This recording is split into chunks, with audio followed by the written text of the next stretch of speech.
I'm going to take a picture of it too because I'm really proud of already how it's going to look. I can visualize it. Oh shit. What? We're online. Oh, we are? Are our sound levels good? I haven't changed them from last time, so I would assume all Like, signs point to yes. Let me turn off my mute for just a second while I stare at this beautiful trailer on your Twitch feed for Red Dead Redemption 2. Damn it, Support Rockstar. the developers, or not. Or don't, because they're really bad to their employees. Or buy a Red Dead Revolver. Yeah. Anyway. Yeah, the sound sounds good. Make your post to Discord. Did. Yeah? Yeah. In all announcement and shit. Yee. Yeah. Alright. Sorry it took me so long to come back. Milo shook while he was okay. on I was gone longer than you were because I did that thing where you set something down and then it fucks off out of existence. Yeah. You know, like, I set down the lid of a teapot and I, like, turned around and it was gone. I was like, well, I fucked it. Good. Shit. So I was gone just as long. Oh, I see a mobile Sam. I had to actually give my dog a bath. Like, did you actually? Like, it was that bad? Yes. Alright. So do you want to do a little read-in? Hello and welcome back to the Screaming Closet, where we're here playing more Lucid9, and you know what that means! What does it mean, Priest? Means you're here. Really? Oh, that's such a wonderful surprise! And we're gonna do weird voices.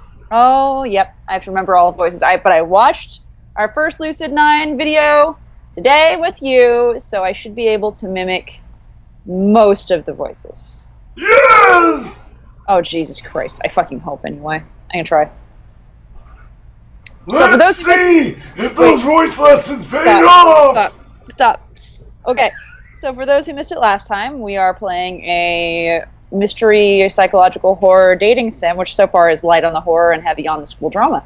But there are lots of voices and lots of lowly girls, and they're cute, and something weird is going on, and we're kind of depressed, and there's a girl we haven't seen in a long time, and one of our best friends is desperately wants in our pants, and we've told her no really aggressively, and it's not cool, and Priest clicked out of the window.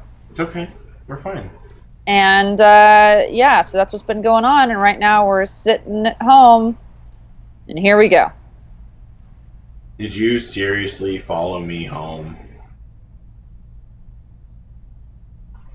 Annoying voice. Huh?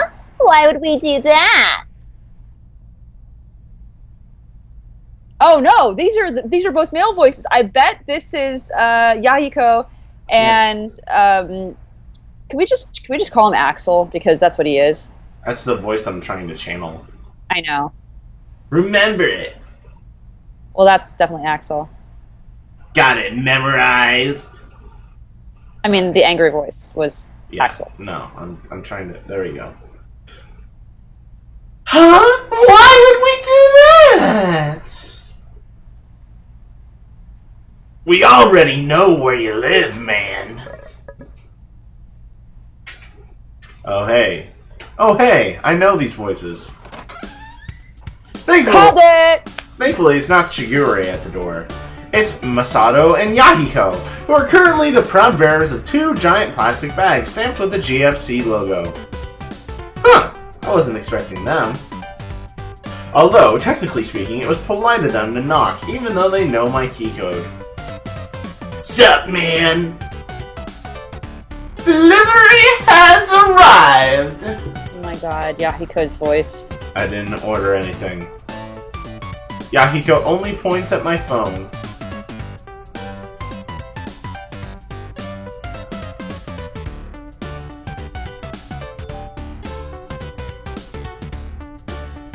Are we actually going to be able to use this during the game, or is this a feature? I don't know. Oh my god.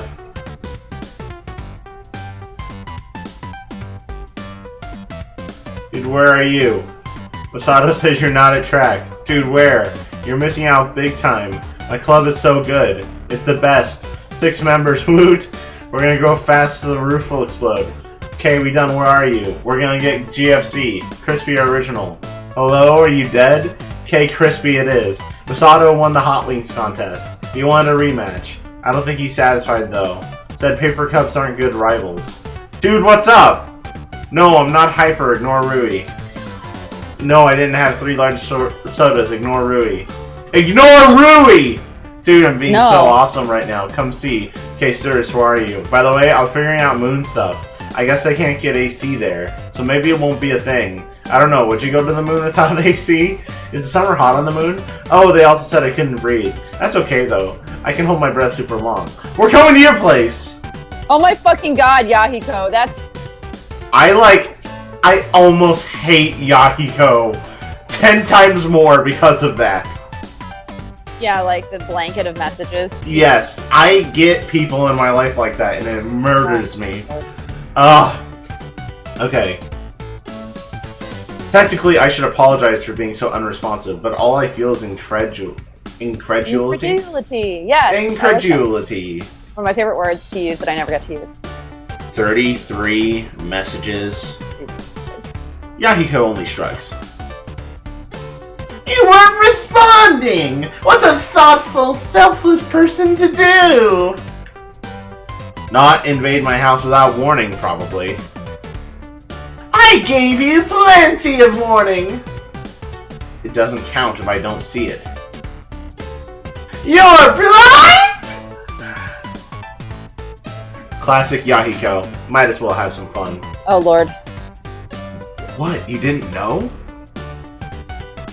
You mean, all this time, you've been running blind?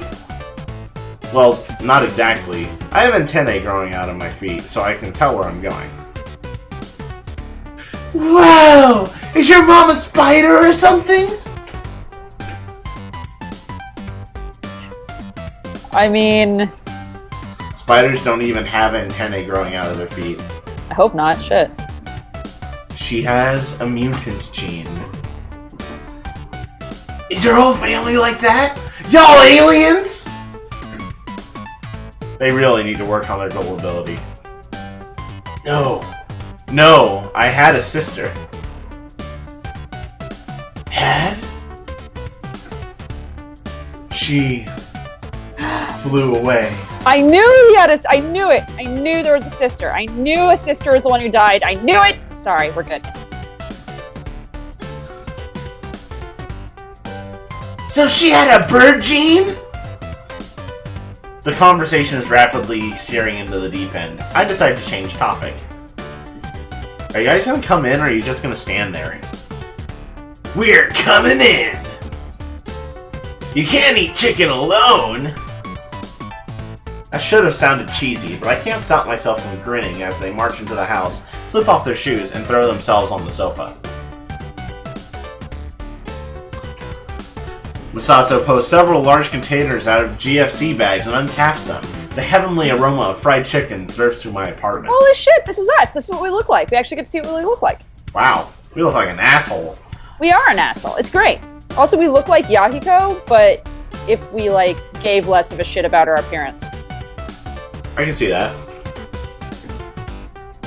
The heavenly aroma of fried chicken drifts through my apartment.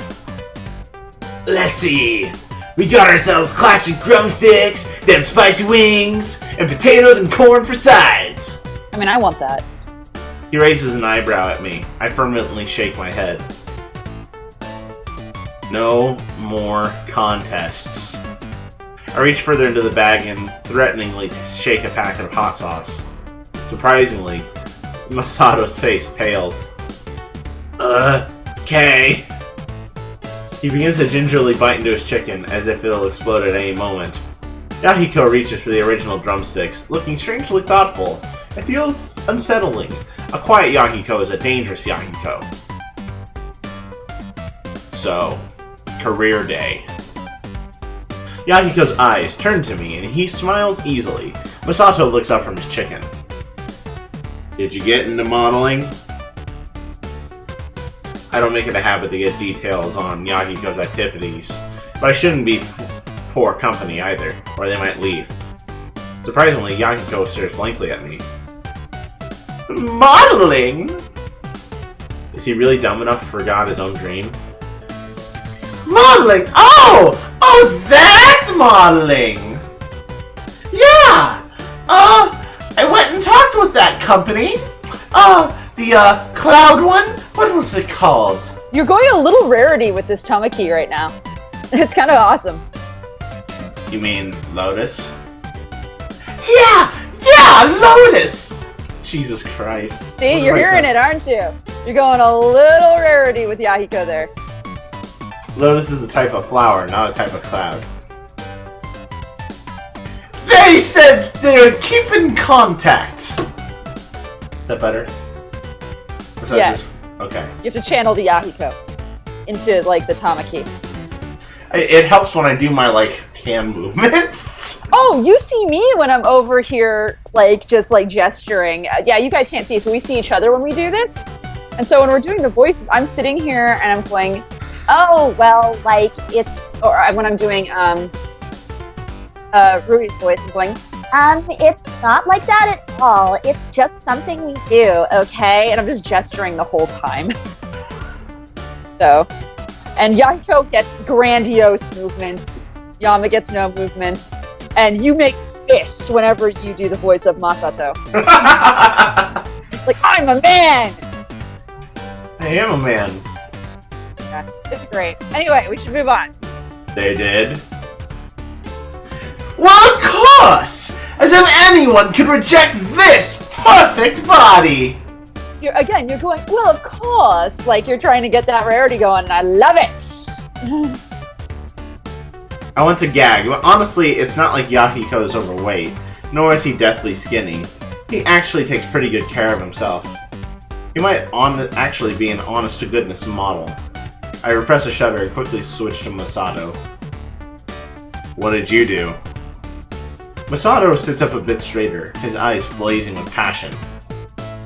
I looked into studying in America!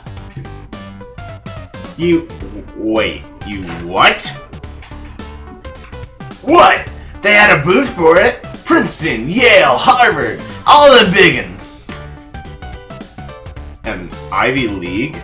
Not only does Masato want to study in America, but he wants to attend an Ivy League? Well, honestly, I suppose it's not that unattainable. Despite all outer appearances, Masato actually has the highest grade in our year, save for Elizabeth. He studies like crazy, runs like crazy, and is also disciplined in his health regimen, besides his diet. He just does everything with gusto. In fact, sometimes I wonder why we're still friends. Usually people who try overly hard annoy me, like Elizabeth. But Masato, maybe because he's clueless 99% of the time, but I can't find it in me to be annoyed at him. So an Ivy League. Ain't that right? I'm gonna smoke everyone else! Every day. Blaze it! I thought you were going for the Olympics or something. Hell nah! Ain't my thing! Jeez, that was weirdly southern. Sorry. It must be It's the fine. chicken. I'm loving this. I'm loving, like, how weird this is. It does make me curious. How would he be so passionate about track if he wasn't planning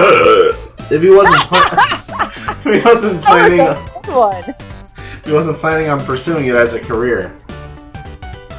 I guess it'll definitely help him get into an Ivy League. Huh? Fuck. Yahiko is peering into the GFC buckets, which are suddenly empty. It's all gone! Set 1. What the fuck am I doing with my life? I don't know. What are you doing with your life? I'm trying to deal with a dog. Set 1. Slowly, dramatically, he reaches into the bucket and raises a single chicken leg up into the air. What the fuck? Use your space bar. I'm gonna do that. Oh, thanks, man! Oh, thanks, man! He sticks his hands out expectantly, but Masato only shakes his head, a dangerous gleam in his eye. You gotta fight to win in life, man! He reverently hoists the chicken leg upward, like a certain baboon did to a certain lion cub in a certain copyrighted movie.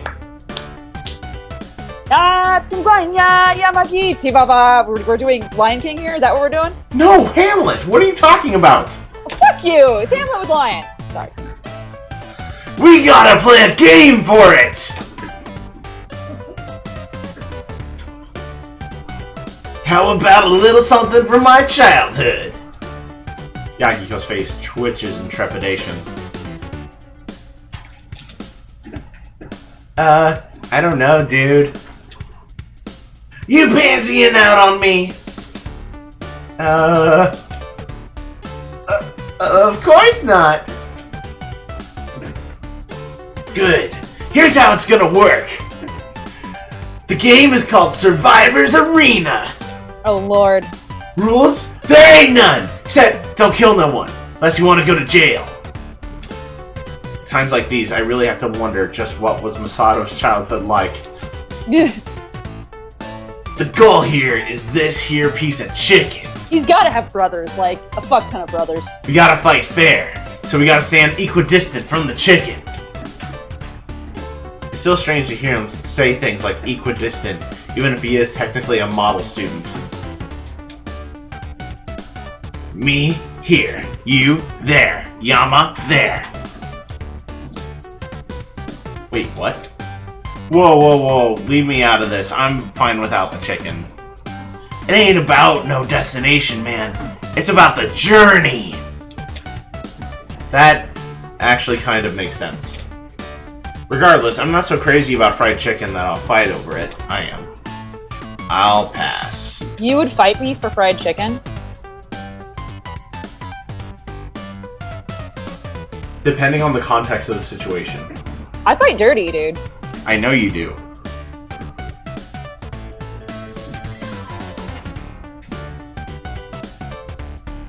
You're ditching me? Yeah, ain't no competition without a proper enemy. You have Yahiko. I can't race against Masato alone! And he ain't been my arch-rival for 8 reincarnations! What the fuck? 8... what? Yeah. Do I even want to know? I let out an exaggerated sigh and pulled myself up. Fine, why not? Awesome! Here we fucking go, You kid. ready? Masato tenderly places the chicken leg inside the bucket. Is it Hey, priest. Hey, What? priest. He chickened tenderly.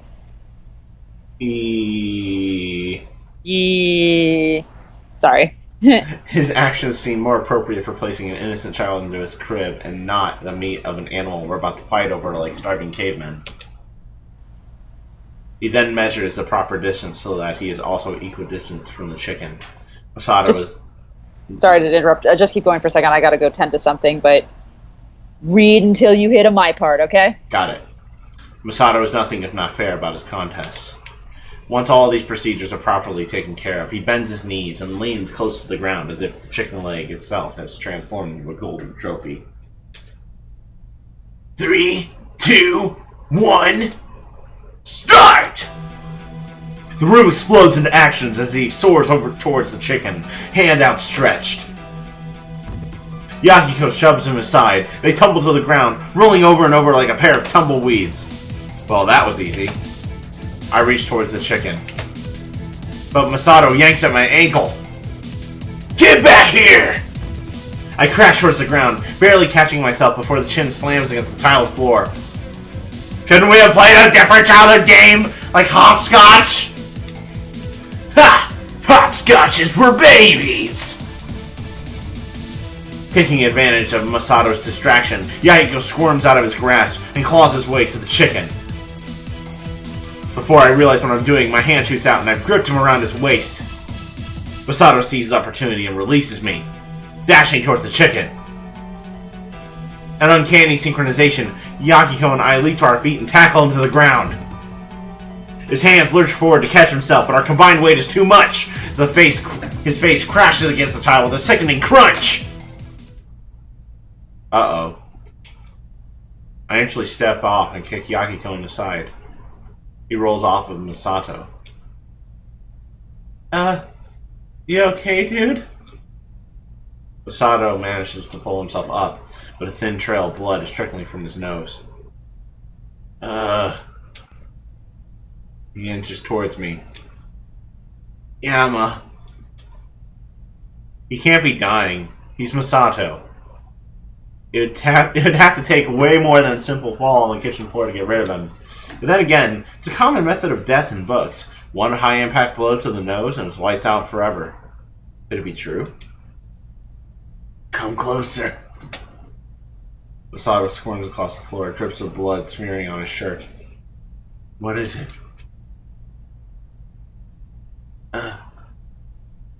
Ha! Got the chicken! What?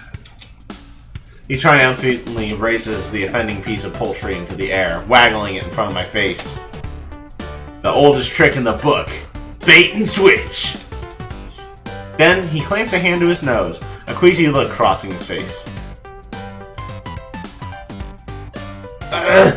But now that I feeling so good. Yahiko silently hands him a fistful of napkin, which Misato gratefully accepts.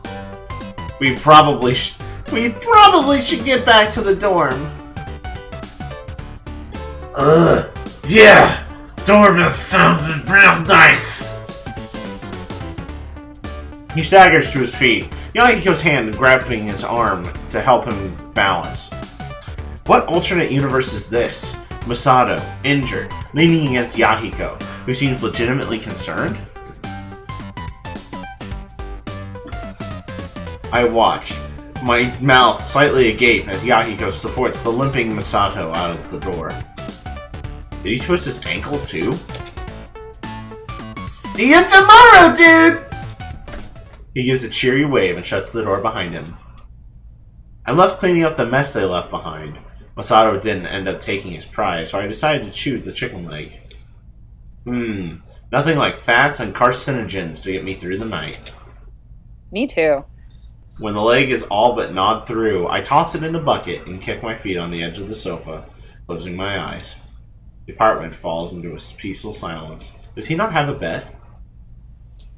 I don't know. That'd be really fucked up. I mean, it's like a studio apartment where he just sleeps on the couch, because that's really shitty. I enjoy it. Really, I do. The empty space, the room for my thoughts, the gentle weight of my own presence, and nothing more. I'd be lying if I said I didn't appreciate their company. Oh, I feel this. Misato might be constantly dragging me into competitions, and Yahiko might constantly telling me things I couldn't care less about, but they're good guys.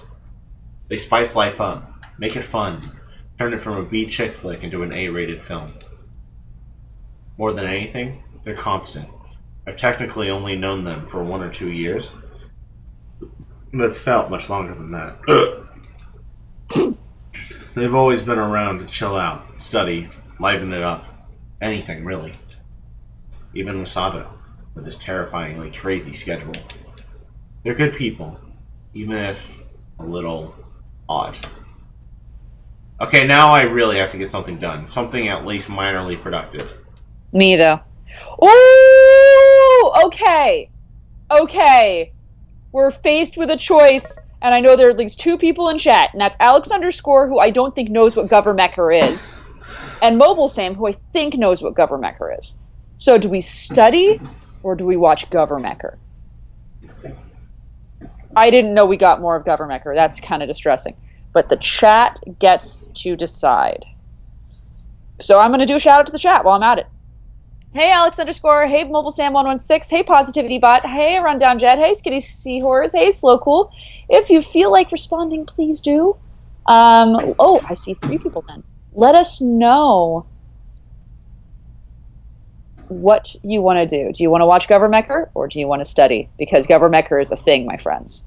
But studying might help us get the eye of that purple-haired lowly chick Elizabeth. I don't know, man. What are your thoughts, Priest? Like, honestly, I feel like we should study, but I want to watch Governmecker. I kind of want to watch Governmecker too. I'm also trying to figure out what would be really nice for our drama waifu. Oh yeah, drama waifu. Who you mean? Rui. I want Rui to be nice. She doesn't give a shit if we're a dumbass. It's true. She almost finds it endearing. But Governmecker might send us more towards the path of goth lowly. It's true, because she loves Governmecker. True. However, the chat seems to have spoken. Mobile Sam 116 says, "Give him the mecker." Rundown Jet agrees with Alex, who says, "I always advocate bunking off study." All right. Which I assume in Britbong terms means ignore studying. Yes. So let's experience, as Mobile Sam put it, let's experience true patriotism and govern the mecker. Why not? It's not like there's anything better to do. I switch on my computer, settle back, and watch the chaos unfold on my screen. President Jay Graves is striking a dramatic pose on the lip of something that resembles a poorly green-screened Grand Canyon. The wind bellowing at his back as the sun sets over the horizon. As I'm double-checking the player to make sure that I haven't somehow skipped to the end of the video, a rambunctious crash painfully rockets through my eardrums. I know you're reading Yuma's voice just like hardcore instead of President J, and that's fine. Keep going. Who goes there? I turn my attention back to the screen. A form scrambles from a pile of steaming metal with a shoddy paint job reminiscent of a bad cosplay. The form is specifically a masked teen in a sequined suit with antennae headband clamped over his aluminum foil helmet. Is this supposed to be an alien? And is that a spaceship? You want this one, or you want me to do it? You do it, please. I am Captain Acosta. I come to claim the, how you say, recursos naturales of this land. Recursos naturales? Are you Hispanic? That's why I was going Russian, Italian, of course. Habla tonterías! I am alien from outer space! You're an alien! Alright, but you sure aren't from outer space! You'll pay for this, evil senor. You'll be the one who's paying, and it'll be in Acrimian taxes! Governmecker, mobilize! To punctuate this remarkable demonstration of diplomacy, he immediately bounds inside his mech, as denoted by a very awkward transition sequence, and starts opening fire on Captain Acosta! Evil senor should not have fought Captain Acosta. Captain Acosta slips into God, the it's ship, Sombrero. which magically rebuilds into something resembling a flying clay sombrero, and sails into the air. Feliz Navidad y prospero año nuevo. Have exploding taco is gift from I'm Russian again. Is gift from Captain Acosta. We Russian, yes. We're Italian. God damn, I'm sorry. I can't hold a Spanish accent at all. I can speak Spanish. You ask me to do a Spanish accent, I'm fucked. Out of nowhere, a taco plummets from the sky, though. A low-resolution photo of the Grand Canyon and lands in front of the president. Ha! This harmless little... The screen flares white, slightly delayed after the roaring sound of an explosion. Then, the scene returns. The president is planted on the ground, his mech a pile of steaming rubble. Hasta luego, amigo. Never cross a Mexican and his tacos. Okay, that's better. Then, rather abruptly, the entire turns into... Rego bricks? What the? But you see, I am a master builder! Really? We bringing Lego Movie into this? His Rego figurine alter ego starts to spaz around the rubble like a caffeinated rodent, building his mech into a... What is that? Caramba! Es Diablo! Oh my fucking god! What am I looking... What? What am I looking at? I can't even say this is an American thing. What am I looking at? This is a sandwich! This is America! This is a chicken wing! No, this is America! Okay. Ooh, get your money! Get your black money! Oh god, they don't even know what that's about. Anyway. Let's not out of context sing "Get Your Black Money" while looking at this. Oh, that is borderline. Okay, okay. Like for reference, we did one of those like translate a song 10 times in different languages each time, and we did it with "This Is America," and that was the lyrics that came out. And it said, "Get your black money, black. Get your black money, black," like over and over again, and he and I couldn't handle it. Okay. So. And it was also on our Twitter, so now you know. It looks like some hideous cross between a giant hamburger and a hot dog. Oh, God.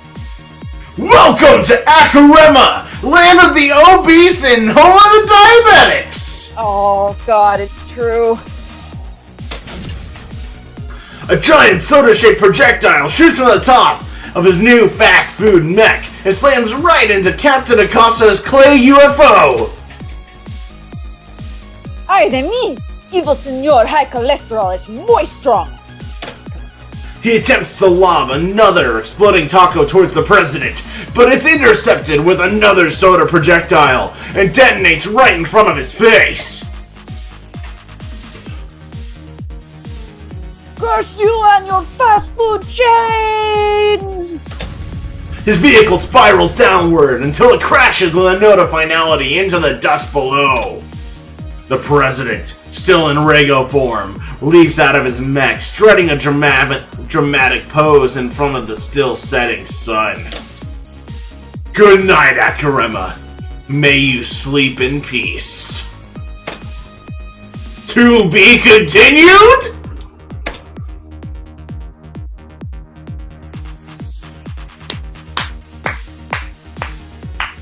As the credits roll, I slump back in my chair, stupefied. Right. I don't know what else I was expecting from this kind of show, to be honest. I give the clock a quick check. It's only 8:45, but I don't feel like studying. Guess I might as well sleep early. Good night, world. It'll be time for another long day.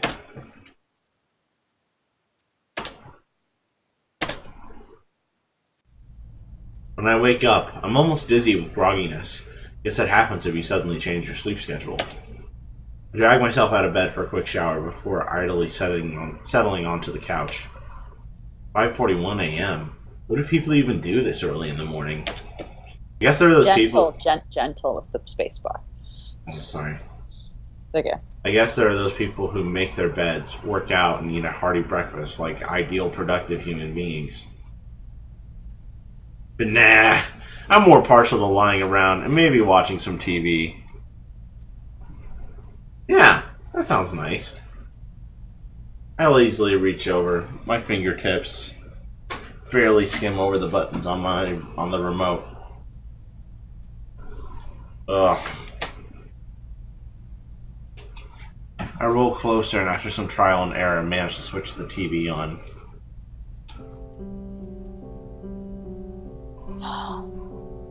It's happening. Oh god, Priest, it's happening.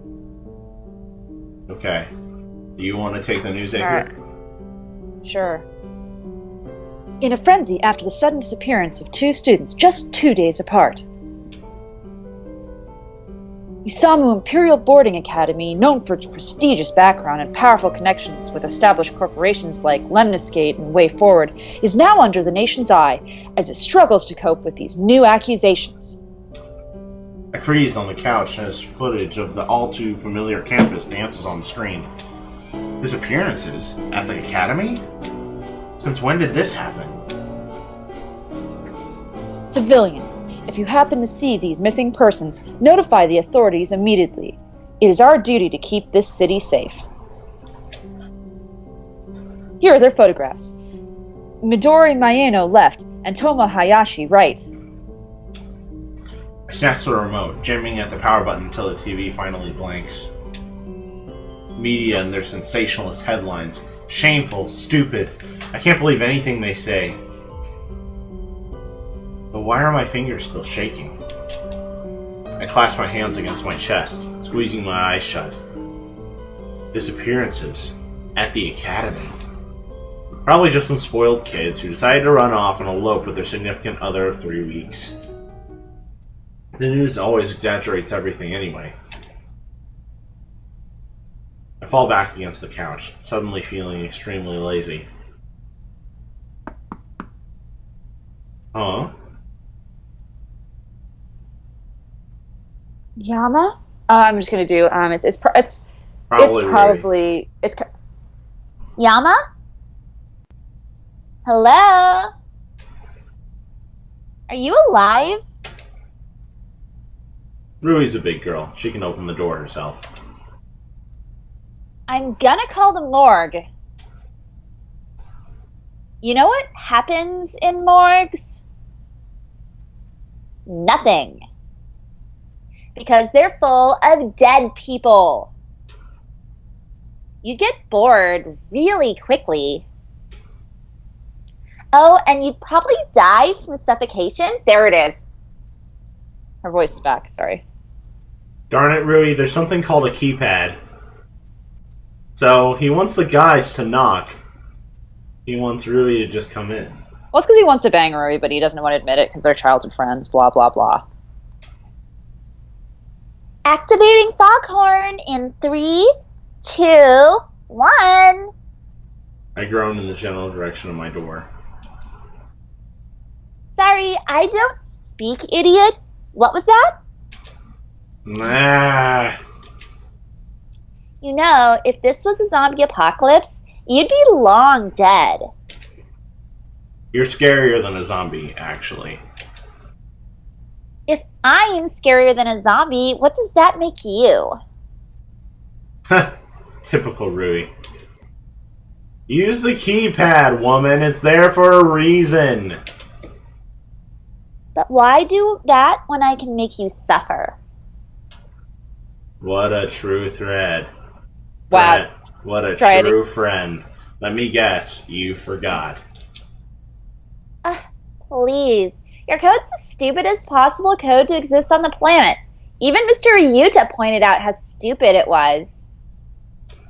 Is not. Is too, Mr. 14789. Chat, remember. If they ask us later, we need to remember this. Don't mind me, just, While you do that, responsible gamer. Yeah, while you do that, I'll say, hey Alex underscore, hey Ben, hey Cog Whistle, hey Commander Root, hey Lou Delissa ×3. I don't think I've seen you before, so welcome. Hey Mobile Sam, hey Rundown Jet, hey Skinny Seahorse, hey Slowcool, hi Subcentral.net. Nice to see you guys here. Ugh. Come on, lazy bum. Just get out of bed.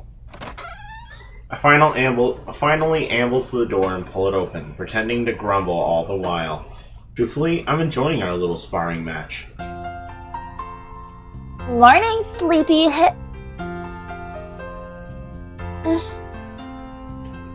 What? That was an odd reaction. Nothing. Her averted gaze and flushed cheeks prompt me to run a quick check. Nothing on my face. I'm in my pajamas, I guess, but they're decent and Rui has seen me in them before. I absently run a finger over my lips, trying to feel if there's anything in my teeth. No. Don't do that! Don't do what? Don't take so long. Duh. We have to get to school, you know. I check my phone. 7:22 a.m. I I know how to read a clock. I'm not stupid. I wait for the inevitable unlike you. It never comes. Just get ready, okay? We need to make a stop on the way. What kind of stop? Why do you always have to ask so many questions? Jeez. She reaches for my waist, but suddenly jerks back as if I'm covered in poison. Let's go! She's probably nervous about upsetting us again. I'm worried that we have a heart-on or something that we haven't noticed. I raise an eyebrow, smirking at her dramatic bluster. In my pajamas?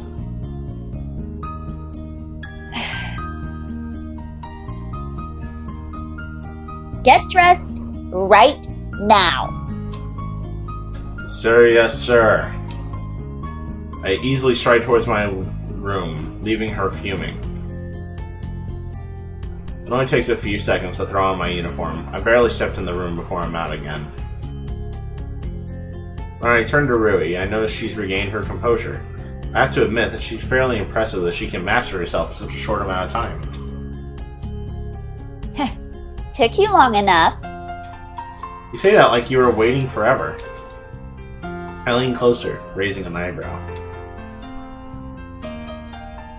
Or did you want to? Shut up! I playfully poke her forehead in an attempt to put her at ease. I really need to learn to keep my mouth shut. Nothing good will come from saying things like that. It's just, why does she have to look so cute when she's angry? Let's go! She marches out the door without a backward glance. Rui refuses to speak to me even as we exit the apartment complex and head to the street. It takes me a moment to realize we're on a complete detour. Instead of leading me to the academy, Rui stops by the main street. The city is fairly quiet at this time of day. Milo being weird. No, I have no idea what that noise was. Go deal with it. No worries. I'll do a shout out to the chat and I'll talk to them a little bit. Go for it. Okay, I'll be right back. Alright, go do a house check. In the meantime, hi Alex underscore, hi Benanan, hi Cog with like Commander Root, hi Luke Lista, hi Mobile Sam, hi Positivity Bod, hi Rundown Jad, hi Skinny Seahorse, hi Sokol. I've seen you guys before, but how have you been? How are you enjoying today's rendition of Lucid9? I know some of you tuned in last time and some of you didn't. For those of you who are back, I'm really excited that it looks like we're seeing a little bit more of the horror aspect of things. I feel like we probably have most of the characters finally developed, so we won't be learning any new voices today, which is nice. But you never fucking know. So, how are you guys all doing with it so far? Woo! I hope Priest's doing okay and he doesn't have to like punch anyone in the face. I want to have a beer. Yeah, what's everybody drinking? What's everybody eating? Tell me of your food. If it's not, total garbage. Like if you tell me you had like the Bachelor version of, I put chips on a plate and I put a piece of Singles American cheese on it and microwaved it. Like don't tell me that. It'll just make me sad. A banana is the thing, Alex, I suppose. It's hardly cooking, but you know what? It's healthy. Good for you. Get that potassium. Fuck you and your bagged milk, Rundown Jet. Fuck it to hell. Oh, man. Is everything okay, babe? It actually was Milo. What did he do? He was whining because he wanted to go outside and he thought he couldn't. Aww. So I let him outside. You okay? Is he gonna bark outside this late at night? Well, I mean, it's not unforgivably late. So I figure I can probably let him stay outside for 20 minutes. That's a great idea. And after 20 minutes, I'll be doing some cooking, so it's perfect. Yeah. Yeah. So, the city is fairly quiet at this time of day, excluding the handful of cars that roar down the road in a hectic commute. It's completely silent. Almost eerily so. Hey, it's okay. No buses. Buses. She fixes me with a searching look for a second. Then, out of nowhere, her eyes spring wide open. They're after us, Agent Ishimoto! Run! She bolts down the street without warning. I've never seen her run so fast in her life. It spurs me to sprint after her, even though there's no visible threat. At least, not from what I can tell. Slow down a little. What on earth has possessed this crazy girl? Rui's speed picks up until we're precariously weaving around benches, street lamps, and other miscellaneous items.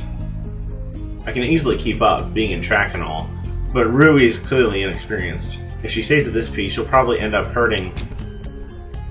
Yeah!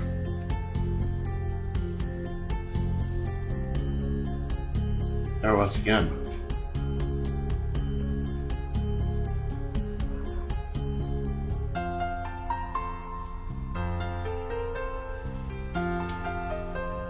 I find Rui sprawled on the ground, gingerly nursing her ankle.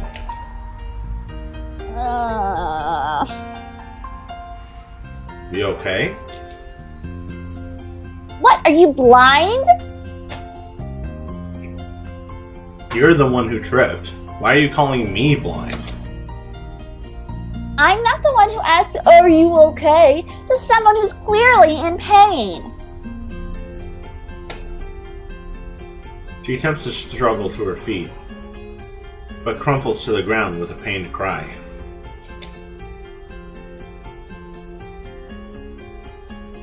I instinctively catch her arm. It's unexpectedly slender. I assumed that she would have developed some muscle from how often she likes to hit me. Whatever gave you the brilliant idea to tear down the street like a mad woman, anyway?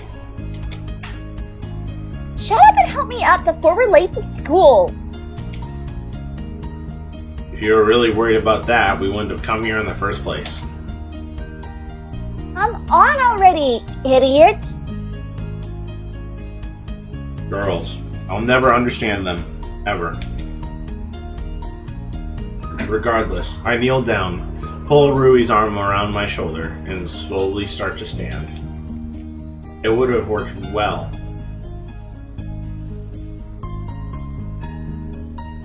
I heard it too this time. I can hear it in the background. It sounds like somebody whistling, or more likely, the sound of somebody's brakes squeaking. I think it's actually a smoke alarm. Hold on. Go for it. Sorry, guys. You know, real life happens. Happens to the best of us.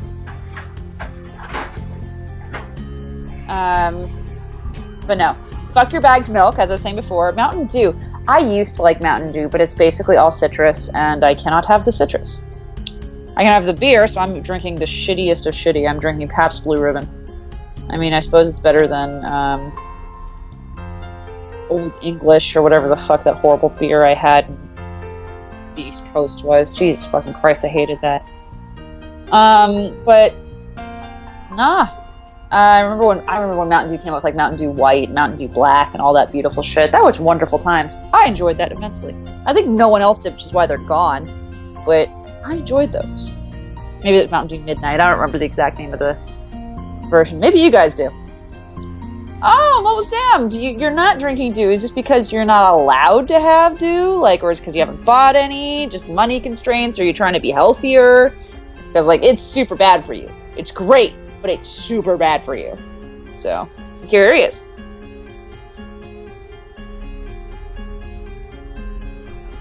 Also, on the internet, if you look it up, there's definitely a really well-drawn, like, picture of a can of Mountain Dew fucking a ham sandwich. Like, somebody drew this. It's beautiful. It's one of, like, the best Rule 34 things I've ever seen in my life. So I recommend you looking that up if you want to see some really fucking weird food porn that's actually food porn. Ah, I understand, Mobile Sam.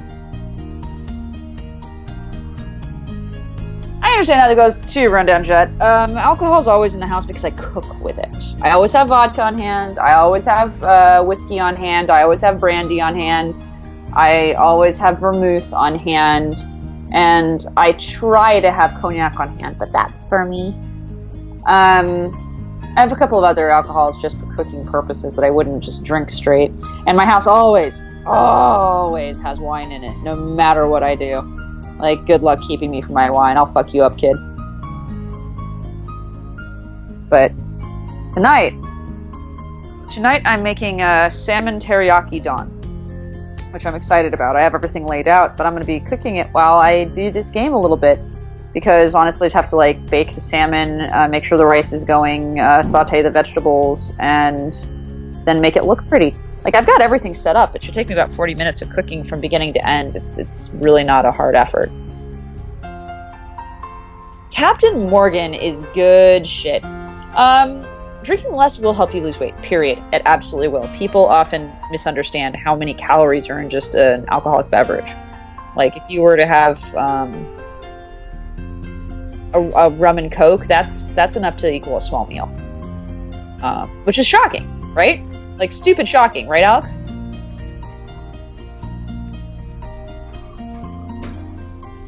But either way, it's something I learned the hard way, and I found that scotches, brandy, all that good jazz, that's much lower calorie. And it looks like Priesty Pie's back, so we'll see what he has to say. Whatever it is, it stopped when I walked away from my computer. See, this is creepy. It sounds like your house is, like, haunted, man. Like, you guys didn't hear it, did you? I did. I heard it. It sounded like a car's brakes squeaking. Is it on your side? It's not on my side. I heard it through your side. You know, Priest, if you want, I can bring a homemade Ouija board to your house. We can find out what it is. Okay. Really? Let's do it. I can see the actual fear in your face. Stop. Anyway. I have a dumb... Oh, okay, this is really dumb. What is Do you it? think it's part of the music? I don't, because it sounded like it was... I could hear it, because I said I could hear it this time too, and it sounded like a car brake screeching over and over again far away. But it sounded like it did it in rhythm, which is why I think like you saying it was... It sounded like a low battery alarm to an electronic. Like it was... But over and over again. Hey, wait a second. Earlier I said there was beeping in this room. Oh no, it's not the PS4. Okay, are you sure? Plus the PS4 is directly under the table. I would have known that. Okay, just check. Like anyway, we should probably talk about this less. Like, there's so much of this video that's gonna be made up of like us just trying to figure out what this creepy noise is that we should we'll try to investigate spiritually. What the fuck? I heard it. I actually heard it that time. It's something, and it's not this fucking game. Yeah, Alex, I heard it that time too. Priest's gotten up to go check out whatever that is. Like, seriously, I might have to bring a fucking Ouija board and some, like, sage smudges over there. Priest and I are supernatural enthusiasts, like, in the sense, not in the sense of the TV show, but also that. But we like the paranormal shit, even if both of us are pretty hardcore skeptics and really don't believe in it. Like, we really don't believe in it. But we still like to fuck around with it because I guess we're white people who have no respect for the undead. So if we ever, like, I mean, I have a really haunted painting in my closet right now. It's kind of amazing. And it gives virgins who sleep in this house horrible nightmares, which is great. You heard it too, Mobile Sam? The thing is, it does it repeatedly, and it was doing it earlier before the stream started. So I don't know what that is. He's not near a bus line. I swear to you. He's on, like, a quiet residential street. But either way, if this is some sort of horrible haunting that's, like, fucking Priest's life up, I'm definitely going to take advantage of it. I'm going to make a Ouija board. I'm, like, out of weird shit. I'm going to bring it over, and I'm just going to terrify the fuck out of him. And it's going to be great. You mark my fucking words. Like, I have a boyfriend who's really susceptible to jump scares and horror stuff. Like, we went to the paranormal haunted item museum, and I walked around there almost skipping with joy, and he was so scared the whole time. He was so uneasy. It was great. There was a haunted doll there that had quite a liking to me, and it made him very uncomfortable. It was so much fun. Why would rotten potatoes help? Is that a paranormal thing, actually, that you can tell me about, Mobile Sam? I'd love to know why you suggested rotten potatoes. Because if that's another culture's weird shit that I don't know about, please tell me. Oh, yeah, I'll exploit that spooky shit, Rundown Jet. You mark my words, I will exploit the fuck out. I mean, he's off looking for that. I just heard him yell "fuck me." So I'm not sure if that came across on stream, but apparently he has found what it is, or has scared the shit out of himself. I know what it is. Oh, he knows what it is, guys. It's my front door. I have one of those smart locks on my front door. Ones that, like, you're able to use a key, but you can also punch in a code. Was somebody trying to come in your front door, baby? No. It's losing batteries. Oh! So it's a battery warning signal. Yes, okay. Thank you, everyone, for enduring this. I have still not changed the batteries. But And we're not going to edit this in post. We're not. We never do. I will. You won't. Yes, I will. You won't. I've actually edited things before. Okay. Hey, Priest, this is where you come back in. Haha, you were scared of a door alarm. It would have worked well, but our height difference is too substantial. She's clearly uncomfortable with her arm hitched above her head. This isn't working. Brilliant introduction, Sherlock. It is. For a brain as tiny as yours. I need to get higher again. You know, maybe I should just leave you here.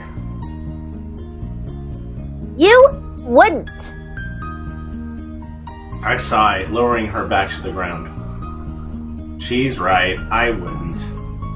So somehow, I have to get her to school. Carrying her, maybe? Oh my god, yes, do it. If she's wearing a skirt, a piggyback ride might be too difficult. I could try the tried and true potato stack style. But there wouldn't really be any way of putting her down without injuring her ankle. So the only viable option is carrying her bridal style, which comes with problems of its own. A lot of them. Sending wrong messages, being close to Rui, confusing not only her, but also myself. Everything I've sworn not to do. It's 7:50. Not my fault you're so clumsy. Just hurry up. Oh, it doesn't look like there's any way out of it. I'll just have to get it over it. I stoop down, slipping one arm beneath her knees and the other around her back. Rui's breath catches slightly, and she instinctively wraps her arms around my neck. I lean her slight weight against my chest and lift her into the air. She grips me a little tighter, pulling our faces precariously close. Don't even lie, this is actually your fetish, Priest. Yes. The gentle wash of her breath on my cheeks startles me forward. Since when were you so heavy? Since when were you so weak? I duck for a second, pretending to drop her. She squeaks, clutching onto me for dear life. I'm sorry, what was that? You're strong. You're plenty strong. Don't drop me. I can't help but chuckle at that. She idyllically leans her head against my chest, her face open in curiosity. It feels comfortable. Too comfortable. What are you doing? She closes her eyes, and for a split second I'm terrified she'll say something terribly sappy. I was trying to find your heartbeat. It looks like you don't have one. Classic Rui. I saw your actual heart melt for a second there. Yes. Are you sure you're looking in the right place? What? Remember who flunked human anatomy? I didn't flunk. I just had other strengths. Like sleeping. You were the one who always got in trouble for napping. She's so adorable when she's angry. She suddenly tugs on my sleeve, glancing around. What is it? You should go around. Why? We're almost there. Because my sixth sense is tingling. You don't have a sixth sense. You don't even have 5. I only smirk at this retort and continue towards the school entrance, but Yui tugs at my ear. Rui. Sorry. Ow, really? Take me around. Why don't I just dump you here? I like that idea much more. You can't dump a lady on the ground. Great, I'll have no issue dumping you. Hey! She wobbles me in the chest as I stumble forward, coughing. My back, woman, are you trying to kill me? I'll grow up, you big baby. She pats my chest, which feels even weirder. I'll dump you. What? I'll do it. Fine, I'll behave. I obligingly take her around the path outside of the gate. So, what exactly is this detour for?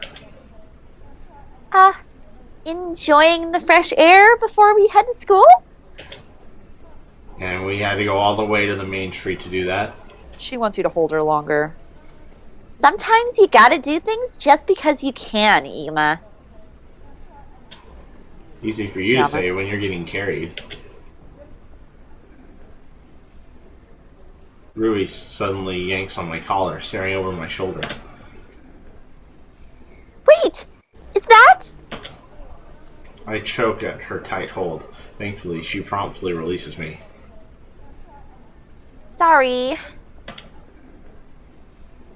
You really are trying to kill me, aren't you? No, I just... She points wordlessly at the school entrance. Ooh. Lo and behold, it's none other than Misaki Kasehaya, standing at the gate, scrolling casually through her phone. She seems completely oblivious to the throngs of students peering at her in a mix of admiration, jealousy, and contempt. Hooray, welcome to Snooty Schools. Just get to class. Wait, Rui and Misaki in the same area? Oh, perfect. Time to bring this needless drama to an end. No, don't do it. Let's go say hi. Let's not. Well, while I'm carrying you, you go where I go. Then I guess I'm getting off. She disentangles herself and steps away, her weight evenly distributed on her feet. Are you being serious right now? Yeah, I am. I meant what I said yesterday, Yuma. Hey, Yama. Fucking me and Yama. how's she supposed to know what to fix if you don't tell her? Because right now she doesn't think that anything's wrong. The first step is getting her to realize that. I don't really understand. Yeah, I kind of figured. It's okay. Don't worry too much about it. I'm off to class now, okay? See you lit. I bet that's her. Rui? Oh, well, looks like someone got off her phone. This should be interesting.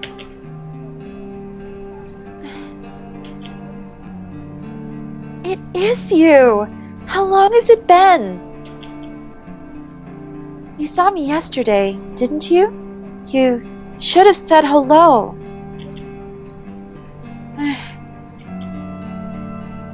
I was speaking with Yama yesterday about Patter.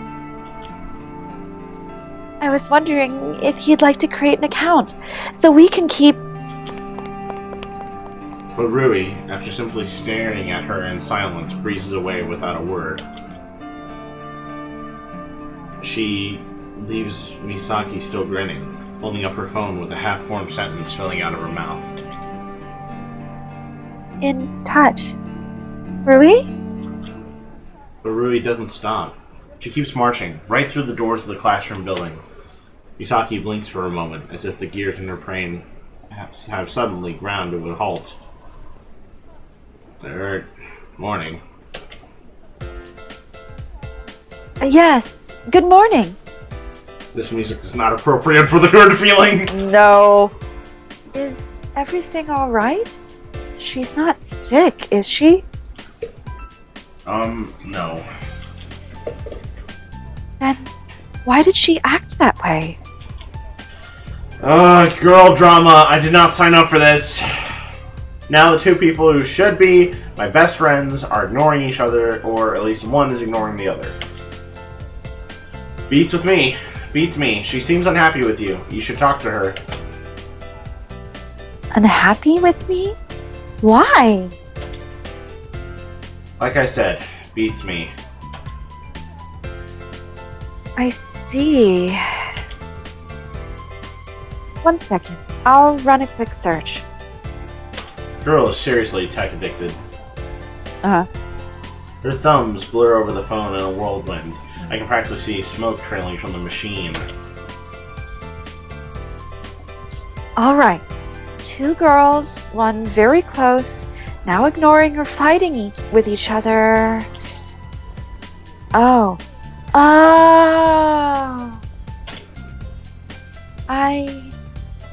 I should have expected this. What is it? She's scared, Yama. Scared that I've come to steal you away from her and claim you as my own. Wait, what? How could I be so blind? Of course this might happen. She's jealous because I might endanger your friendship or even attempt to seduce you and thus leave her alone. I think you should stop turning to the internet for everything, Miki. But she's already in her own little world. Ridiculous. As if I'm falling in love with you. I'll clear this up with her as soon as possible. Gee, thanks for shattering my manly ego, Misaki. Maybe if they actually can get a decent conversation together, the sacrifice will be worth it. I can only sigh as I follow a mumbling Misaki to class. I go on a long trek through the city with a 115-pound weight on my back, and this is what I get for it? Maybe I should just make Rui walk on her own. How about you don't? Yeah, seriously. She certainly seemed fine by the time we ran into Miki. She liked you carrying her. Wait a minute. She certainly seemed fine. Rui walked to her classroom without a problem. Didn't she just sprain her ankle? Badly? So badly she needed to be carried? Actually, when I take a step back, everything's just downright fishy. You fucking idiot! Yeah. A seemingly random detour to the main street. A seemingly random make-believe running sequence. A seemingly unavoidable bridal-style ride. All the pieces fall into place. Looks like I'll need to visit a certain blonde-haired troublemaker during the lunch break. Oh, good. Rainbow Dash voice. A certain Akira Karube. Classes get off to a dreary start. I'm gonna step off to making food, but I'm gonna take you with me, but I'm gonna be on mute until I need lines, okay? I also need to bring Milo in, so... Perfect timing. We'll start with that. Okay. Thank you for your patience, chat. We know there's lots of breaks right now. We're sorry. Sorry, but now's a good time to get yourself a drink. So go get a drink. Go get a thing to eat. We'll be right back, literally in minutes.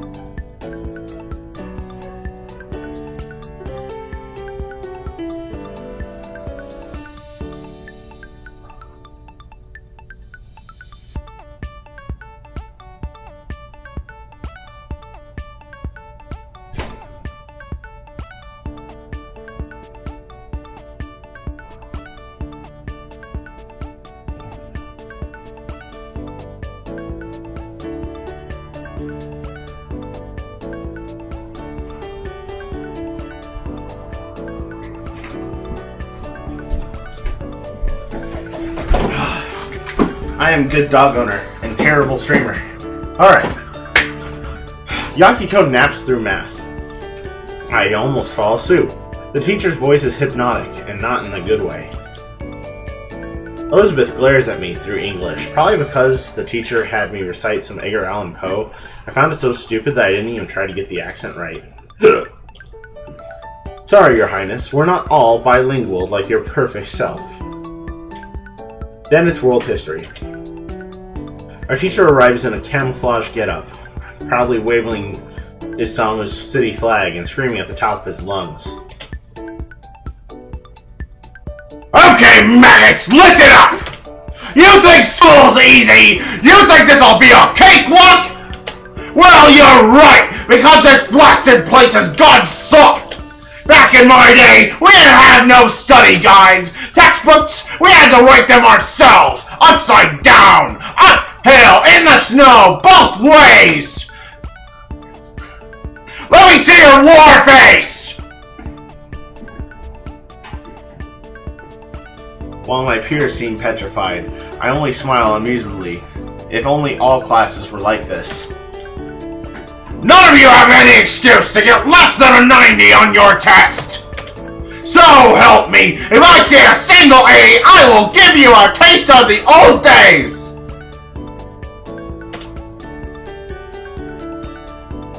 Yakiko is sliding beneath his desk as if he wants to melt into the chair. The old days?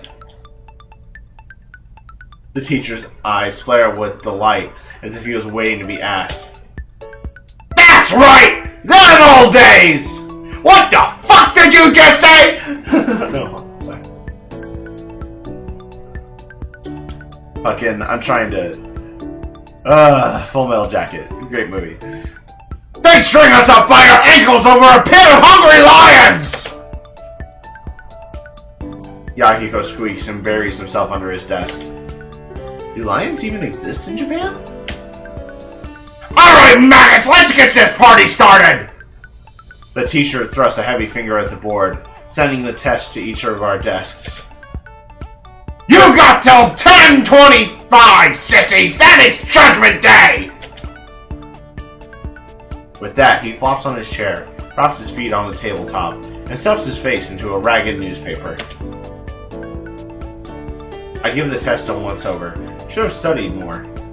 But maybe I can bluff the right answers. Oh shit.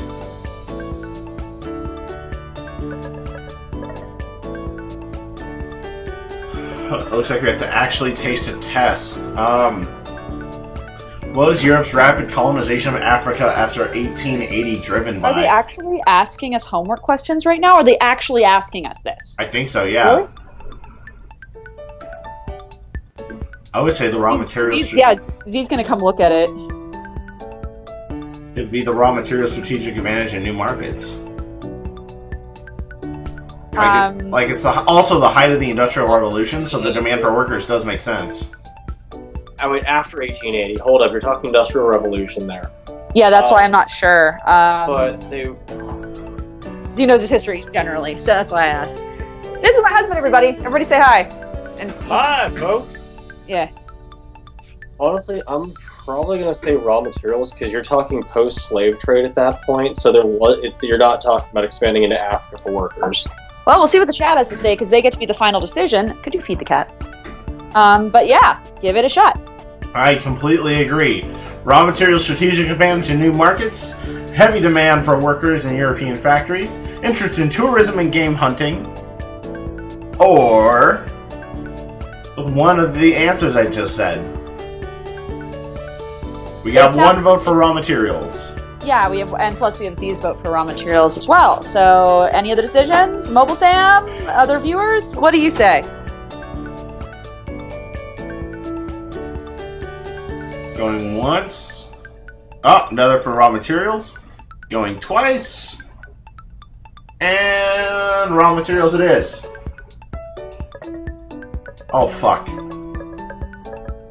There's more? Shit, put some saves on. Let's see what Z has to say again. Is that okay? What does the ancient yin-yang Chinese symbol represent? Dualism in everything which is complex and unresolvable. The Zen concept of unity and artistic expression. The theory of everything is opposite but complementary. I think it's the third one, but what do you think? Like, shit, chat. Shout out answers at this point. We're not going to wait to ask you. Like, actually start shouting shit out, man. The third one does sound right, too. It sounds right to me, too. Yeah, Alex says it sounds right. I'm gonna go 3 on that one. Okay. Alright. I didn't expect them to make us do homework. Shit, I bet this is what studying would have done. I bet if we'd studied in a previous chapter, it would have given us answers. Write the correct chronological order of at least 3 current world religions. Buddhism, Christianity, Islam. Christianity, Buddhism, Islam. Islam, Christianity, Buddhism. I think it's, So Christianity comes before Islam because Muhammad came after Christ. Muhammad came. Okay, you say so? I'm 99% sure. Well, Jesus of Nazareth, I should say, came after... You're saying Islam came before Christianity. Yes. He says Islam came before Christianity. Really? Did Muhammad come before Jesus of Nazareth?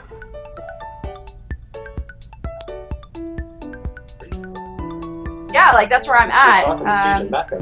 But then we have the big question, which is when did Buddhism show up? Well, if Christianity came from Islam, you have 3 options. Islam, Christianity. Only one of these options allows. True, but that's assuming that. And it becomes really easy if we realize that Buddhism came first. That's why I don't know. I don't know when Buddhism showed up. I think. So Alex suggests that the Buddha came in BC. You think so? Alex is saying he thinks it's the first one, but he's Brit-bong, so I don't know. I kind of agree with that too, because I think Muhammad came after Jesus of Nazareth, and I think the Buddha, there's not one Buddha, there's many different Buddhas, and I believe Buddhism came first. Mobile Sam says that Buddhism was the 6th century. Yeah, I'm still going with C then. But if Buddhism was 6th century... Yeah, actually that does make sense. Yeah, so it would... If Buddhism... Buddhism was predating? Buddhism predated? Wait, so Islam came after Christianity? That doesn't seem right. But Buddhism, everybody says Buddhism is BC, so it has to be the first one, which would be Buddhism, Christianity, Islam.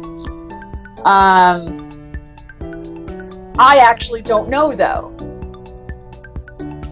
So Islam came much later after, it became 7th century AD, according to our chat, because thank you, chat. Chat gets to decide. So, chat, it sounds like you guys are all leaning to number 1. Is that what you guys are talking about, chat? Priest, what do you think? It sounds like you're also leaning to number 1. I am leaning number 1. I am so lost because my timeline was always like the most difficult thing for me in school, like the worst. I'm 99% sure it's number 1. I will eat crow if I am wrong. All right, well the chat thinks it's 1 too, and so we always go with chat. Let's go with chat. Oh shit, another one. What was the intention of China's Great Leap Forward? Expand Chinese influence in the Third World, to industrialize China's economy, to expel Japanese occupation from Korea. I had a quick flash there that I think it's number 2. I think it was the industrialization of China.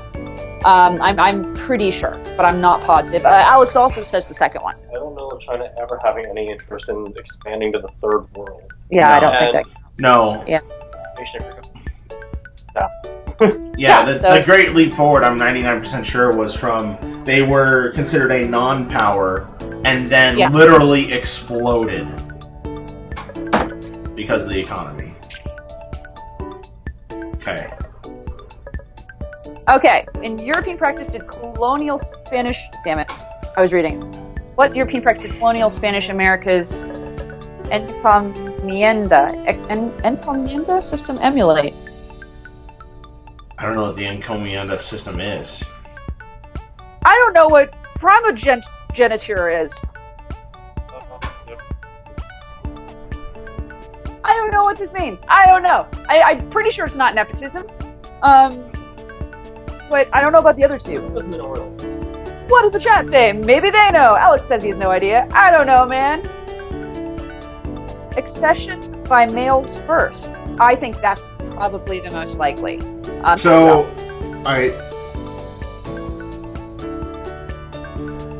okay. I don't think it's primogeniture. I mean, I took Spanish for a long time, and I think what it is, it's basically like the rich have the ability to demand things from the lower class, which is definitely something. Whereas Alex is saying it has to do with the ascension. No, he's saying that's what Ascension by primogeniture is. Yeah. You just said primogeniture. No, I said that's what encomienda is. Oh, okay. Yeah, it's a labor system where the rich can command things from the lowerism. So I don't know what manoralism is, but I know what nepotism is, and it's not nepotism. So, and it sounds like... So, process of elimination would be a manoralism. I think that has to be it, yeah. Well, that's what our chat says, too. We're going with the chat. Thank you, chat. We got 100%! How do you know? I got an achievement! This is natural genius! You got it all right? 100%? We're all celebrating over here, so. Got 100% on that. High five, Z. Go smoke pot. Good. He earned it. Studying. Who needs studying? I got this in the bag. I glanced around the classroom, gauging the reactions of my peers. They ranged from triumph to utter despair. Surprisingly, Yahiko is the fastest writer of them all, trumping even Elizabeth. Out of curiosity, I steal a peek at his test. Name. Calling people names is rude. Are you serious right now? I'm not dating anyone right now. There's several ways Russians prepared for the Cold War. They wore really big coats and took medicine every 6 hours.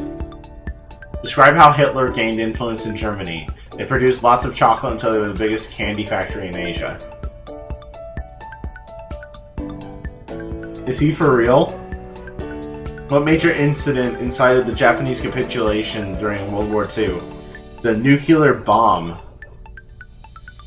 Oh, he almost got this one right. That was close, yeah, that was close. Yahiko. Time for sign language. Your answer on question 3 is wrong. He grins and shoots me a thumbs up. What major event incited the Japanese capitulation during the World War II? The Rigo movie premiere. He raises his eyebrows at me. How's this? I nod encouragingly. Now all his questions look dumb. It's more consistent. I return to my exam. The last question that remains is a long essay.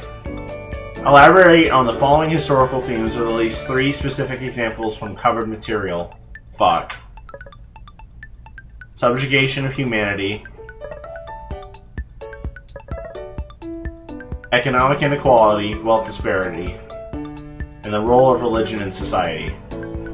Well, this will be easy. I select the first option and start rambling about how everyone sucks and is unbelievably power hungry.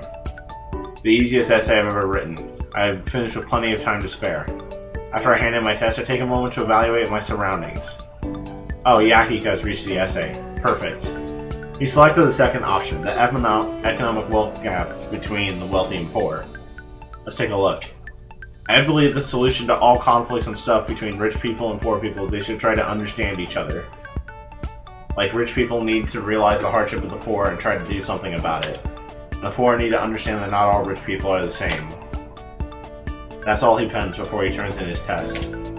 He completely missed the point of the question, but that was an unusually sober answer considering he's, well, Yahiko. Rid of my entertainment, I stare into space and think about nothing as classes continue on. When the lunch bell rings, everything seems to happen at once. Misaki leaps to her feet, snatches up her backpack, and storms to the classroom door. I hurriedly tap on her shoulder. Where are you off to?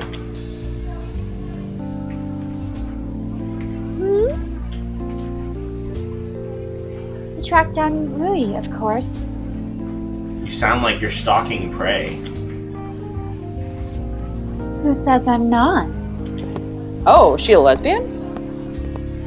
Oh! Oh! And obviously, with no intention of slowing down, she barrels out of the room with a single purpose. As she does so, a group of girls race into the room, crowding around Elizabeth. I can do it. Is this you, Elizabeth? You won the art contest? Gosh, is there anything you're not good at?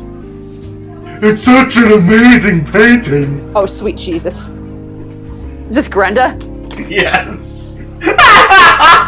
You're so cool! Elizabeth smiles at her groupies, unusually gentle. Thank you. She coughs delicately. My throat is feeling a bit dry. That's you. No, it was groupie 3 that's Brenda. Oh, I thought it was groupie 4. Oh, no. Well, do a different voice for this one. Go for it, man. Oh, stay right here! I'll get some tea for you! Okay, Yahiko. Was that Yahiko? I was aiming for Rainbow Dash. It was definitely a little Yahiko.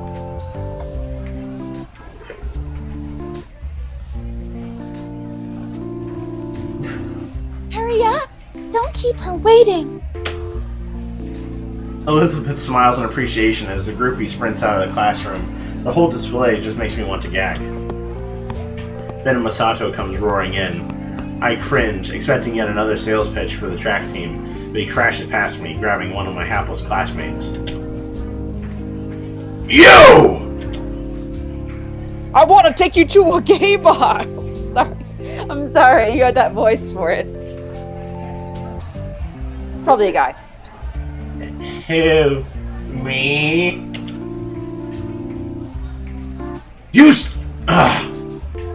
You started a bitter family feud, you ignorant whelp! What? I've never seen you in my life. You mess with my little bro, you mess with me! Come here! Masato seizes the student's ear and drags him into the hallway, leaving a trail of gossiping students in his wake. Huh, weird. I never knew Masato had a little brother. See ya, dude! What? Where are you going? To see the applicants for my amazing club, of course! You interested in joining? It's called the Happy Club! Suddenly, I'm very glad that I have other plans. Have fun with that. He only beams. I will! And with that, he promptly disappears. It was an oddly hectic for an ordinary school day. Well, at least it's convenient. Now I'm left to my own devices. Alright, Akira. It's time to have a few words with you.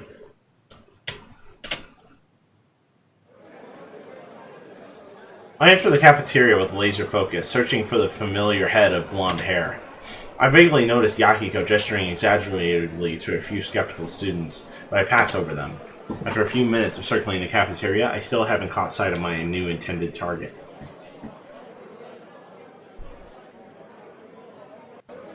It's time for Rainbow Dash, isn't it? I think so. Can I have a quick break? I need to hit the head, and I've been trying not to. Yeah, no, go for it. Awesome! Do a shout out! Hello, everybody! It is good to have you all here. Wow, a bunch of you are here right now. Way more than my stream notification says. Holy shit, I need to update my software or something like that. Hello, Alex _ banana. Fucking, Pencil does that way better than me. Banana. It's anemone. Banan and Anen. Alright. Or I'll just call you Bannon, because I like you. Commander Root, Community Showcase! I don't know who you are, but I definitely don't see you here. It's good to have you here.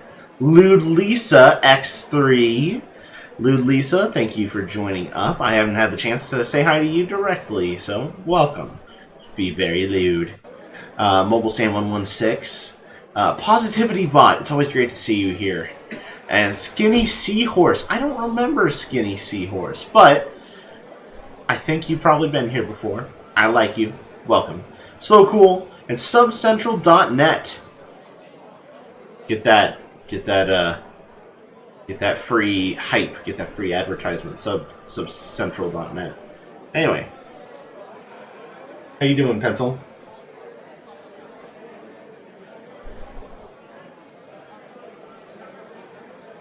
Pencil must not be back yet. I'm back. Okay. Alright, Rainbow Dash. Sorry. Supperoni, Sarge! I quickly whip around and come face to face with the object of my search. A bright-eyed girl bubbling with energy as demonstrated by her tendency to bounce on the balls of her feet. Hey, Akira. It's been a while, Sarge. I can't help but sigh. I can sense that the ensuing conversation will be a very long and difficult one. My name isn't Sarge. Never said it was. Then why do you keep calling me Sarge? Because Sarge is short for sergeant.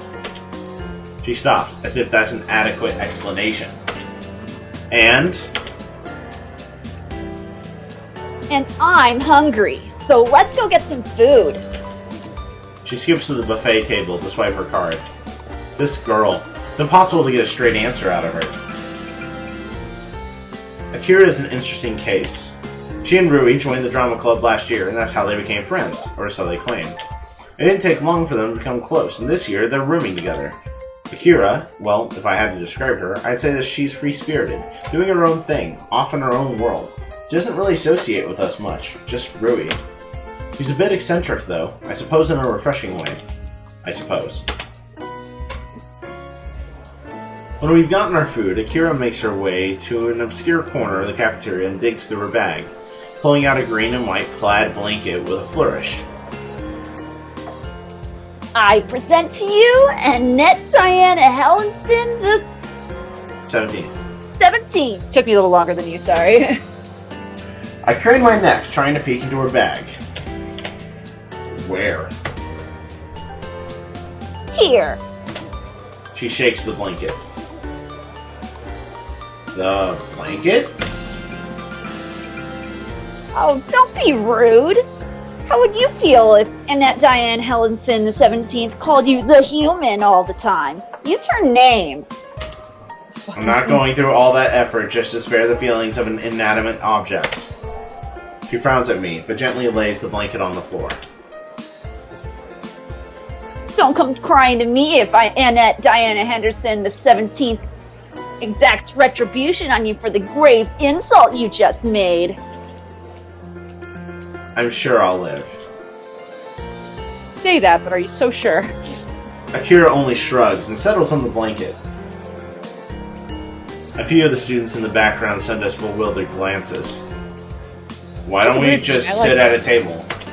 No, she's awesome because she just doesn't give a fuck. Like, I wish I had this few give a fucks.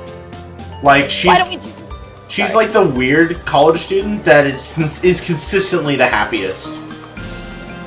Nice. I like that description. That's very kind. Why don't we just sit on the ground? Chairs are meant to be sat on. So is the ground. What? Fine, you sit on the ground, I'll sit at the table. Akira sighs and longingly stuffs Annette Diana Hellenson the 17th back into her bag. You know, if Rui and I are like peas in a pod, you're like this awkward leaf that's growing really far down the stem. I see you all the time, but we never actually hang out. That's not really fair. You choose not to hang out with us. In second thought, I'm not sure I'd be able to handle Akira on a daily basis. Ah, Sarge, I never said it was your fault. Right. I gather myself as Akira takes a seat beside me and starts to dig in. The ankle incident. Just ask her about the ankle incident and this whole nightmare will be over. Something interesting happened today. Did you pretend that you were a cross-dressing duchess? I love her. What? Guess not. Too bad, that would have definitely been interesting. I kind of love her. She's kind of amazing. I agree. I really definitely love her. I don't want to pivot off of Rui just yet, but we could settle for her best friend. I mean, if Rui dies. Yeah, we'll definitely settle for her best friend. Yeah. That's purposely meant to sound mean. That's really dark. Most brains have interconnected neurons, but I'm beginning to think that Akira's brain is structured without rhyme or reason. I can believe it. No, Rui tripped and injured her ankle. That's better. You did it. That's a I'm proud of you. Freudian slip. Yeah, kinda is. Oh no! Well, I don't think she actually injured it. She was running around on it just a few minutes later. Did you carry her? Yeah? Piggyback? Why does that matter? Oh, the healing power of true love. How I envy your bond. You see, love is like antidepressant. Oh, sorry. Thank you. You see, love is like antidepressants with herbal infusion.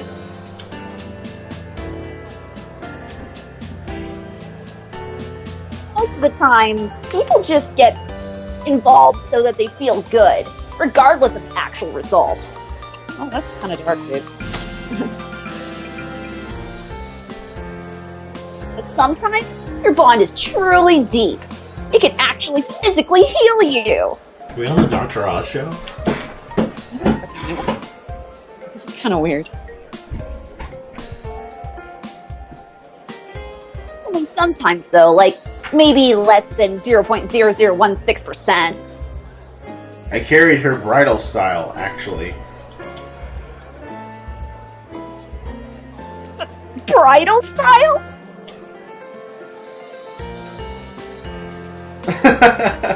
10 times the healing power. 10 times the bond. Like a covalent bond, or ionic, depending on the properties. That's Her- me. Again. Sorry. It's okay. Her way of thinking is impressive, honestly. I don't even know how she makes these associations. Look, Akira. Can you just give me a straight answer? The angle of an answer is irrelevant, since the answer is an abstract concept, and therefore not subject to angles in the first place. Oh my god. Okay, so the chat was saying this... this is probably better for a Pinky voice, but... Don't care. Not doing it. That's the sound of rice. I'm sorry. Let me mute. Right. I actually thought it was the PS4, so... Did you have to do anything... Did you have anything to do with Rui pretending to injure her ankle? Because I so. I plead the fifth. Isn't that American? Oh, right. I plead the 38th. I can only sigh at this. Is that actually like the 38th like natural human law of Japan? Because that'd be fucking awesome. I don't fucking know. I have no idea. Akira definitely had something to do with it. If past examples are anything to go by, she probably formed an elaborate plan and managed to convince Rui to go along with it. Look, I know Rui's your friend, but stop trying to matchmake us. Honestly, it's getting a little annoying. Just like how you pretend that you don't notice Rui's feelings. I take back everything I said about Akira being refreshing. She isn't refreshing at all. She's a meddler. Look, it isn't exactly your business. Can you just stay out of it? Oh, but it is my business. More than you might think. Ooh, that's ominous, yeah. That sounds ominous. Still, it'll end up hurting Rui. Do you want that? Why would Rui get hurt? Just let me deal with it, okay? It's already complicated enough. It doesn't have to be. Sorry, I want a little Valley Girl with that. It's just too much trouble.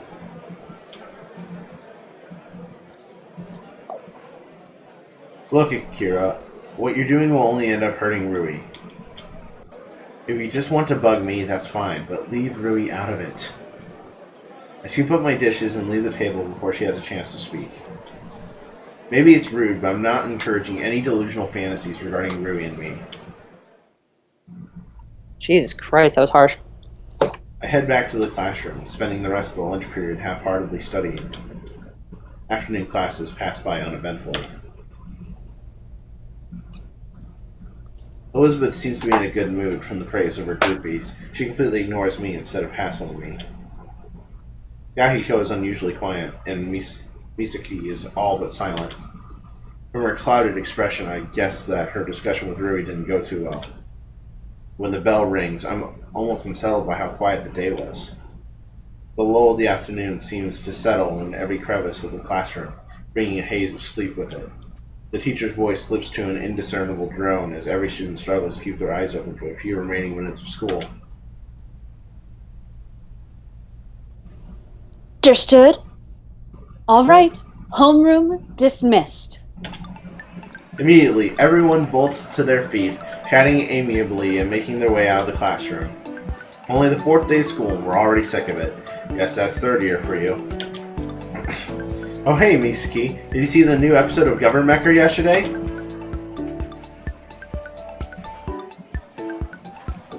Why, of course. I tuned into the live stream the moment it opened. Oh wow, it's the unexpected BFFs. So, what did you think? Well, when I saw that President J. Graves spontaneously... Wait, sorry, no spoilers! You know, since Yama might not have seen it yet. Oh, right. How exceedingly generous of him. I thought it was entertaining as always. It was the best episode so far, wasn't it? It definitely was. Well, no offense, but I don't think the bar is set very high.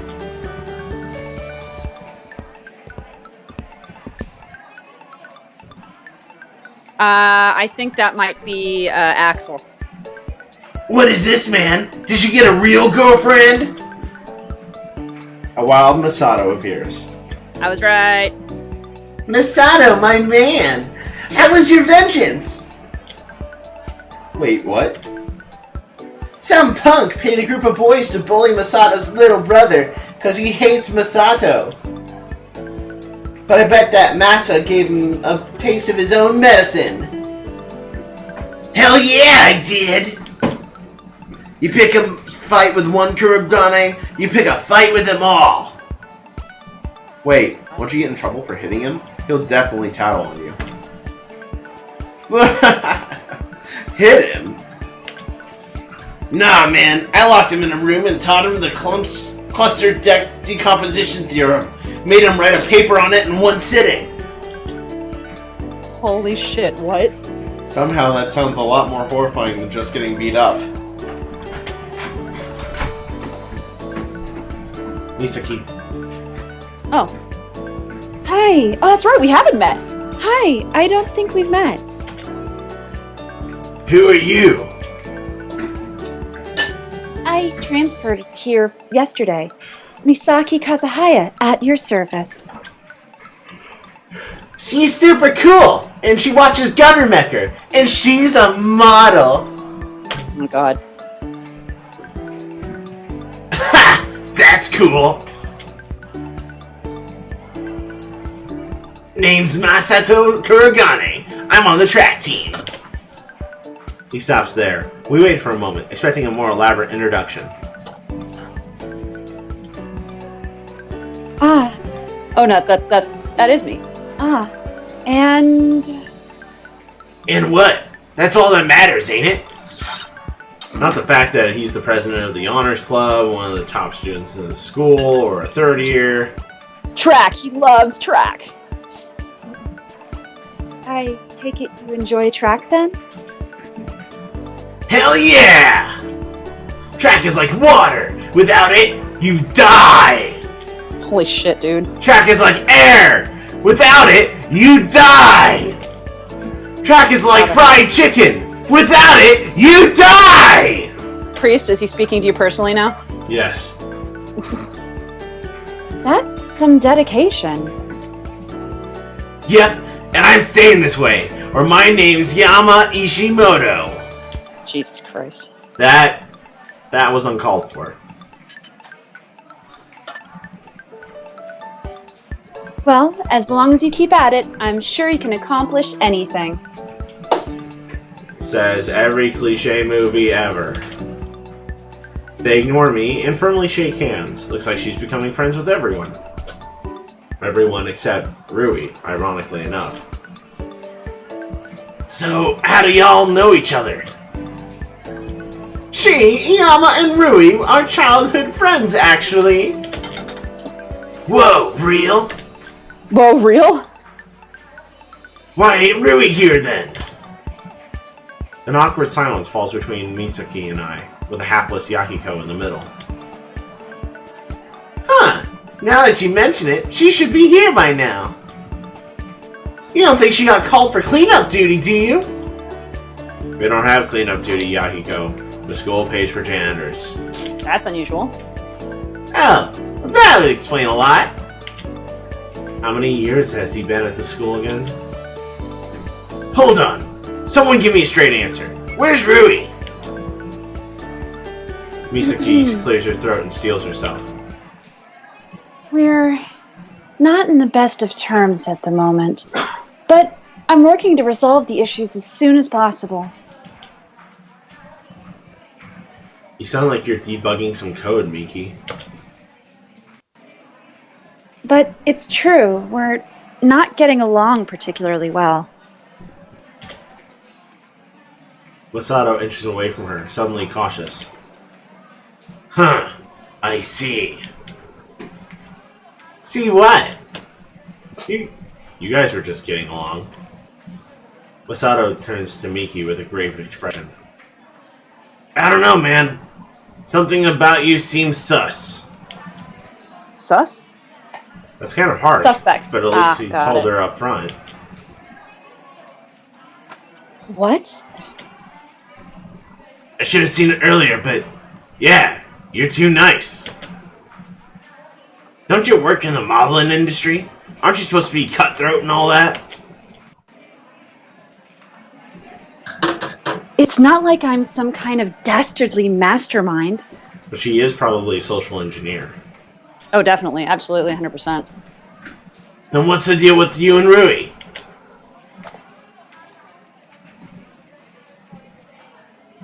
I'd like to know that myself. She's the one ignoring me. They both stare each other down. None of us budge. Ah, hell. I don't know. I'm going to track. He strides out of the classroom without any farewells or apologies. That was strange. Sorry about that, Miss Misaki. Masa's not usually like that. Maybe he ate something funny? I doubt it. Well, this just got awkward. First Rui, now Masato's pushing Miki out into the cold. That was weird, yeah. Maybe he's a crush on Rui? I'd believe it. I believe everyone wants to fuck everyone else, but it's not mutual fucking. Not mutual fucking. That sounds really, really bad, dude. Usually, they're the warmest and most inclusive people I know, but this time...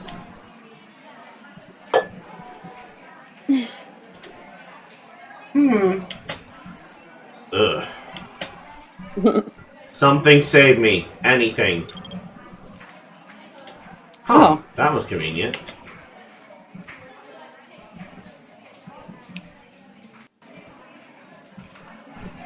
Got messages again. How nice. Oh! This bitch!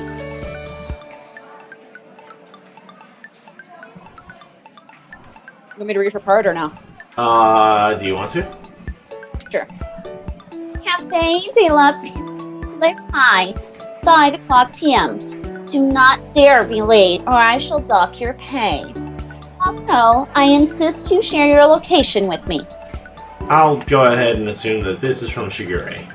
Wait, isn't this on a volunteer basis? What kind of pay am I getting? Oh, and the final message. Wait a minute. Does your phone even support location sharing? The answer is immediate. Yeah, But it's so old. some implements improve with age, Ishiyama. Unlike your brain, I predict. Why am I working for this woman again?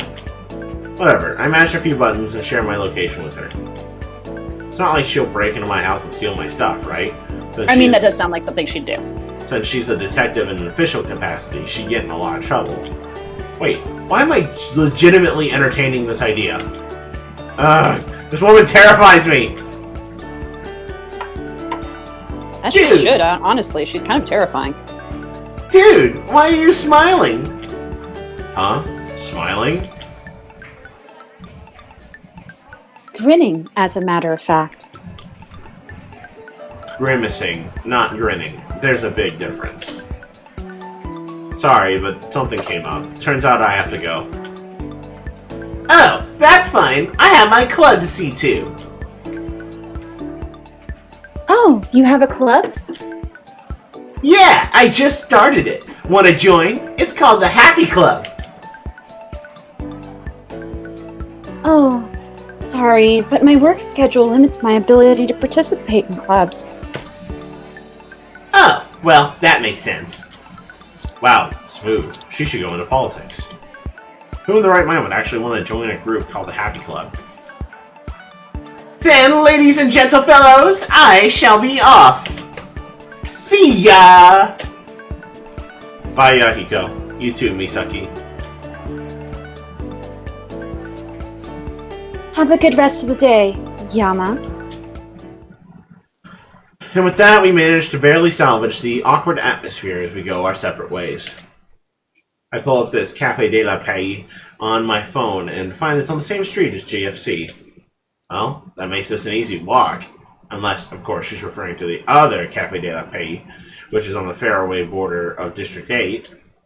Might as well try the closest one first. Shigure doesn't seem like the type to go out of her way just to make me miserable. I mean, she kind of does, though. Or rather, she doesn't seem like the type to inconvenience herself. Sorry for the loud noise. I'm almost done here. There are cliques of academy students throughout the streets, girls immersed in superficial gossip, and guys exchanging ridiculous stares.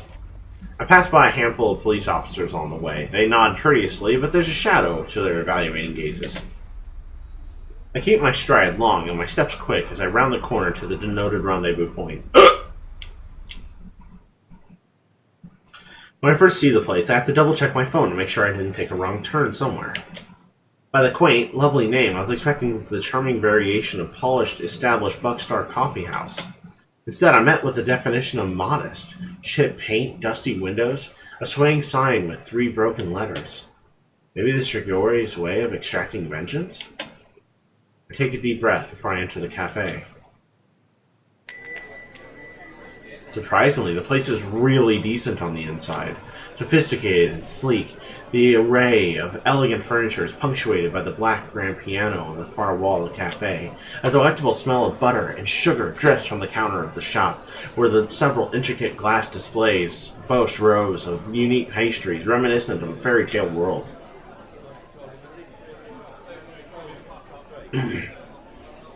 Welcome! May I take your order? The cashier greets me with a smile, drawing me to the front counter. Wait a minute, isn't she?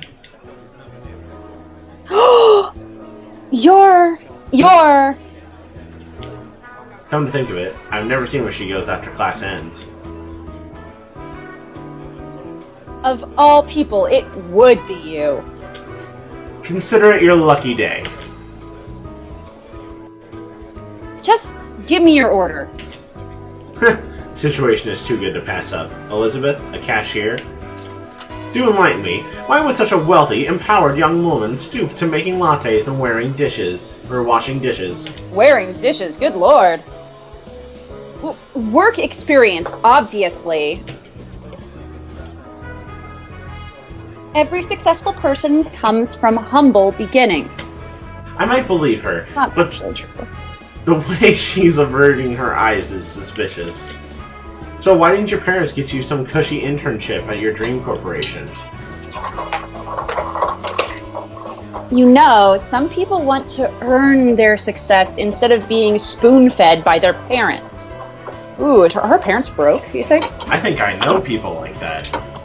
Mm-hmm. But being spoon-fed is so much easier. It's true, you know. I've learned by now comments like these will tick off Elizabeth more than actual results. Ooh, let me go. I went More than robot actual there for insults? a second. You said more than actual insults, not results. Oh, whoops. It is more than actual You said- insults. I know, you said Results, okay. Results, My bad. it's okay. Sure enough, it works. Sorry. Me. You're insufferable. What's that? Should I complain to customer services about an abusive cashier? Just order already. As I lazily glance over the pastry displays, a flicker of motion captures my eye. It's the girl who always hangs around Elizabeth, an ordinary student settled in the corner, elbow propped on her table, eyes glinting in amusement as she absent-mindedly twirls a pencil between her fingers. Her back is slouched, her smile carefree, and there's something that seems a bit odd about her. Elizabeth seems to notice my switch of attention and clears her throat. Are you going to order, or are you going to waste space, like always?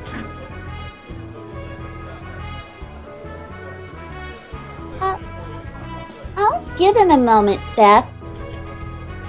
I glance at the book that's lying open-faced on her table. Advanced English Syntax and Grammatical Principles, version 3. That's the same text that I have for English. She must also be a third year, but in a different class. Head tilted, slightly, eyebrows raised, just barely. I get the impression that she's studying me just as hard as I'm studying her.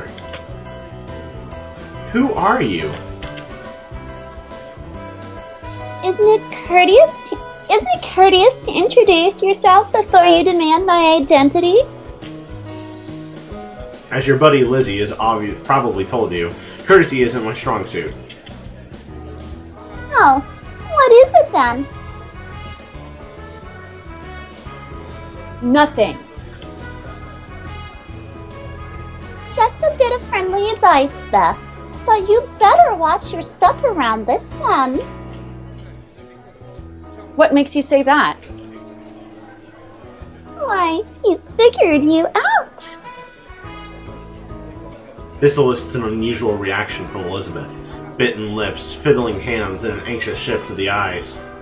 Odd, I don't recall figuring out anything. Well, Yama, why don't you give Beth a little grace? You're doing wonderful for this, Lily, by the way. Just wanted Thank to compliment your voice. I'm actually going to take a break real quick here, if it's okay with you. Yeah, no, that's fine. I need to serve food. Be right back. I understand. Her eyes are twinkling at me challengingly, like she knows I don't know, but she wants me to figure it out. Why would she do that? Why isn't she taking Elizabeth's side?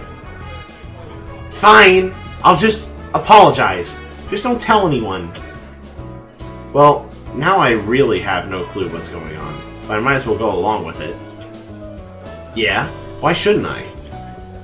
I'll... She seems at a loss for words. I can't help but grin.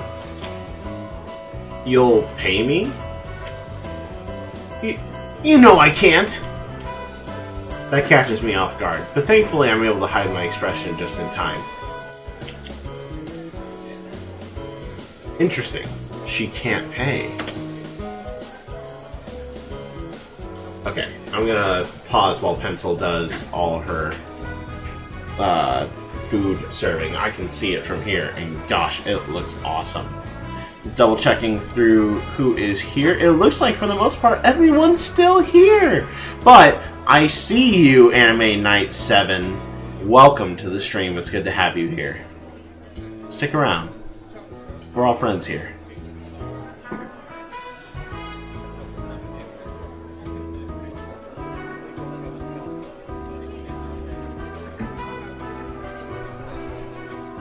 Check.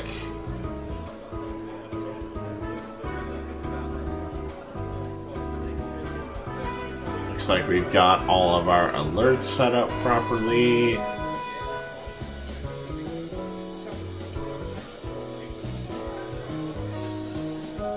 There we go. So what do you guys think of this game so far?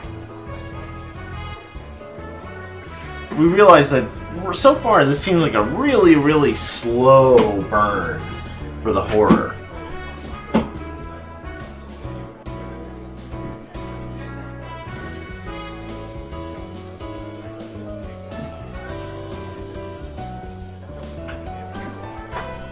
Man, this one's gonna need some editing.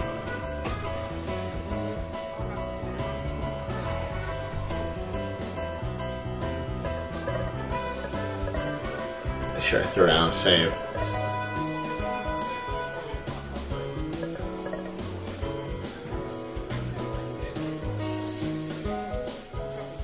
Yes, this is supposed to be a horror game. And based on the first 10 minutes of the game, we definitely believe it's horror, but the direction that it's taken after this is, well, it's a slow burn. We'll admit that.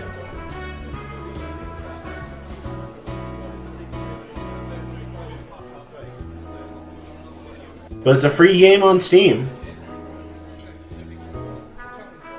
And it's pretty well darn made. Or pretty darn well made. Oh, excuse me.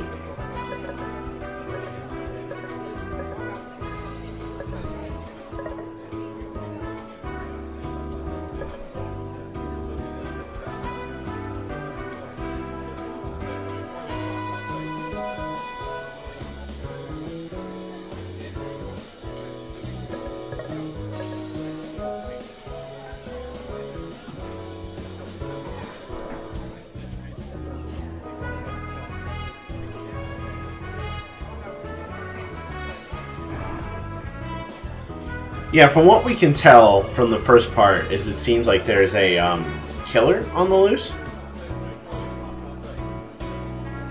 And, I mean, the guess so far is that maybe between us and Detective Lady, we figure out who the killer is.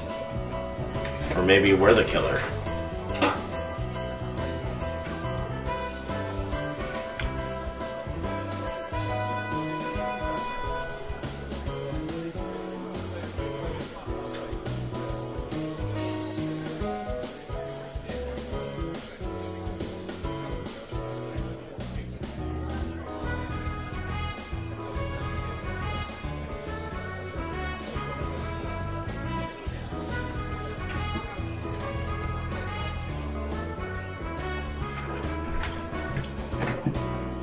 But this is supposed to have some deep, creepy stuff. And I'll be really honest with you guys.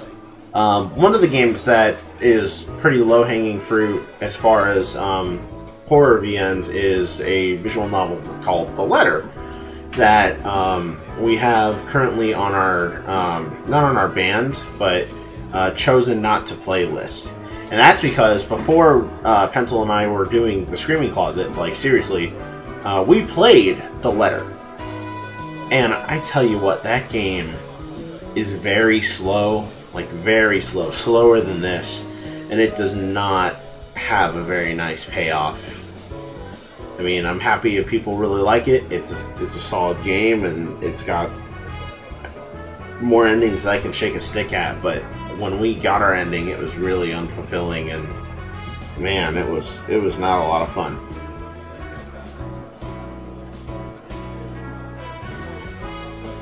And apparently, like, getting the best ending requires, like, multiple playthroughs, which is really, really, really rough. That is assuming that you don't do auto skips and stuff like that.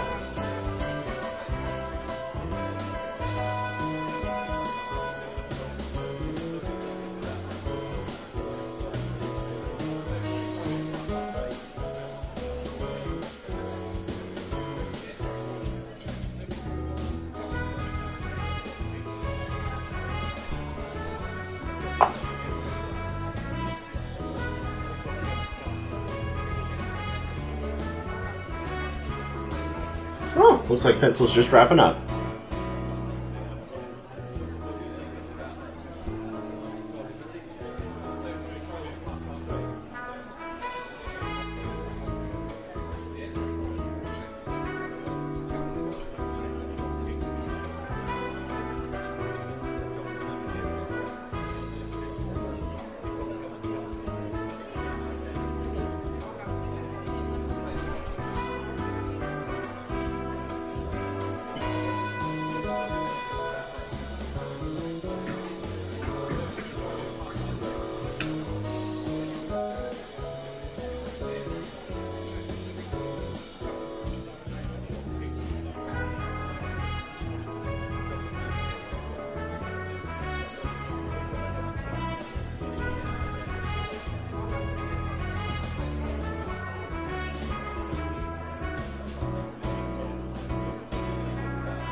Aww. Are you building a computer, Mobile Sam?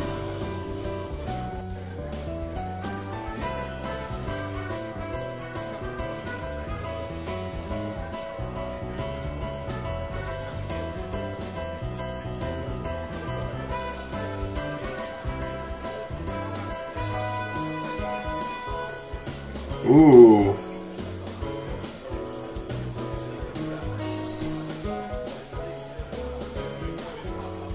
Yes, this is a psychological horror game anime night. And yes, agreed. I kind of got that gut sensation that we're going to be the killer too, and that the main character, I don't know so much about delusional, but has that, you know, dissociative personality disorder. Hi, I live. I'm sorry. It's okay. I'm alive. I promise. Oh, you haven't even gotten to one of my lines. Well, there were a lot of your lines, but what we did is we just kind of passed until there was an actual plot point that hit like a ton of bricks. I'm sorry. No, it's okay. It's okay. The big thing is that purple hair girl. Mm-hmm. She can't afford much of anything. That's what I figured, honestly. She is poor. That can only mean she's not as high and mighty as she pretends to be. Maybe her spending is restricted by her parents, or maybe she's legitimately poor. This just gets better and better. So, is it that big of a deal if everyone finds out? Don't even think about it. Yep, definitely not the pitch. Definitely not the rich, perfect princess that everyone was led to believe she was. Say, pretty please with a cherry on top. Pretty please with a cherry on top. As begging goes, it's subpar, but I decided to let it go. I don't plan on making her life miserable. It's more of a power thing. With blackmail hanging over her head, she'll finally stop bothering me. I turned from the counter to survey the pastry case. Elizabeth's shoulders drop in relief. The girl at the table loses interest and returns to fiddling with her pencil. You never did tell me your name. Am I obliged to? As you said, it's common courtesy. Now, when did I say I was courteous? Ooh, I like this girl. She brushes her pencil into her bag and slings it over her shoulder, winking at Elizabeth. I'll see you later, Beth. And Yama, play nice. She floats out of the cafe without another word, shutting the door softly behind her. Come to think of it, how did she know my name? She probably learned it from Elizabeth. Said Elizabeth rings up my order of 3 pastries and a smoothie as I spend a few minutes pondering the strange girl. Oh, that was loud. Sorry, I didn't know it was going to be loud. What's her name? Why do you want to know? Is it really that big of a deal? Elizabeth sighs in clear exasperation. Her name is Natsuki? Natsuki Tanaka. What is happening? I don't know how to handle this. We just talked about earlier about how like Rui is pretty much Natsuki from Doki, but like not fucked up. Yeah, she's a little less soon as well, but still like Natsuki or what? Okay. Now you can hit on her. Congratulations. Ooh, jealous much, Elizabeth? I'll lean over the counter until my face is an inch from hers. What makes you think she's the one I want to hit on? Elizabeth glances away, instinctively disturbed by my proximity. As I'm about to feel a rush of triumph, I catch a slight scent. Country lavender with a hint of vanilla. It's oddly magnetic. Alright. I'm suddenly bulldozed by a sensory onslaught, where I can see the curl of her long lashes, the gleam of her eyes, every perfectly tapered point of every hair, the subtle curve of her lips. I stagger backward, fighting against the images in my head. I need to get a hold of myself. This is Elizabeth! She's always been pretty. Why let it mess with me now? In a shaky attempt to cover my slip-up, I shove a bill forward. Keep the change. Elizabeth elegantly plucks the bill from my hand, and before I can process what's happening, she's wrapped her fingers around my collar, pulling me forward. For a few painful seconds, she stays there, her lips an inch from my jawline. Keep what change? You didn't give me enough in the first place. She releases me, and I glance at the bill I've handed her. Only 1,000 yen. Perhaps she's right. I feel a flush flare at my cheeks. I slide another bill to her. The corners of her mouth pull up just slightly. Careful. Wouldn't want everyone to know that you're actually poor, would you? Ooh, it's so mean. Yeah. She's genuinely amused. She passes me my order and bustles off to make my smoothie. I hate to admit it, but she doesn't look bad when she smiles. Ugh, get a grip, Yama. This is Elizabeth, who hounded you all of last year. The Elizabeth who keeps butting into things that aren't her business. The Elizabeth who believes that everything is in her control. That Elizabeth. Back to my senses, I select a butter croissant and throw the other 2 pastries in my backpack. There's not much to do, so I follow Elizabeth to the blenders. Apparently, she's recovered, because her face is set to default disapproving scowl. What are you doing? Eating a croissant. Stop staring. You know, your workstation has windows for a reason. That reason is not for you to stare at me like a pervert. What about an admiring fanboy? Jesus Christ. Blimey, you're insufferable. Blimey. Blimey? Mm-hmm. I can't help but chuckle. Chuckle as a tinge of English leaks through her accent. She has an English accent? Oh, man. I have to alter that now? Nah, it's fine. So are you actually from England? Why are you asking me these questions? I'm bored, and you're taking a long time to make my smoothie. Maybe it wouldn't take so long if you would stop distracting me. Maybe you need to learn how to actually focus. She huffily slams the lid down on the blender and starts it up. The roar of the machine blurs the sound between us. Oh dear me, I would like some tea and crumpets! Elizabeth's shoulders tighten in clear annoyance.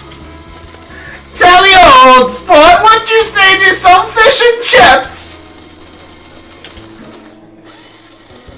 The blender picks up speed until it begins to whine. The weather is positively ghastly pizza day, is it not?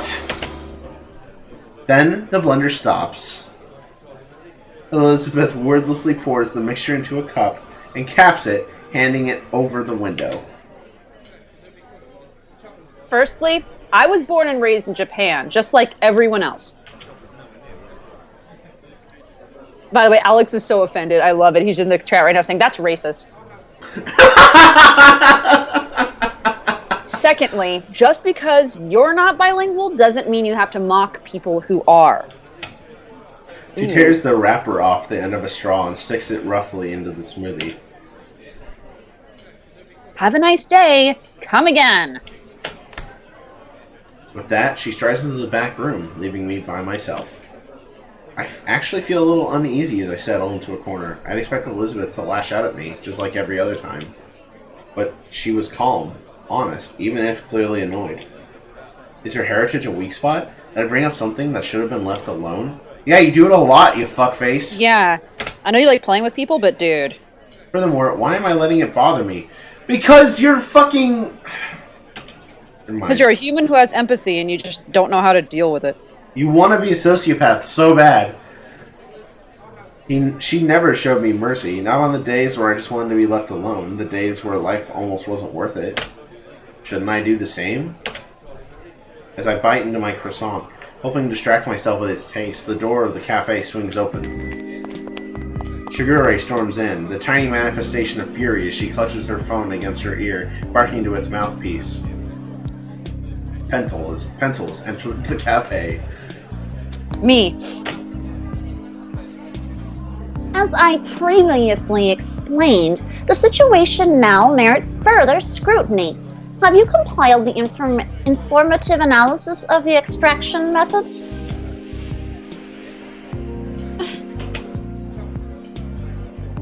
Your errant incompetence disgusts me.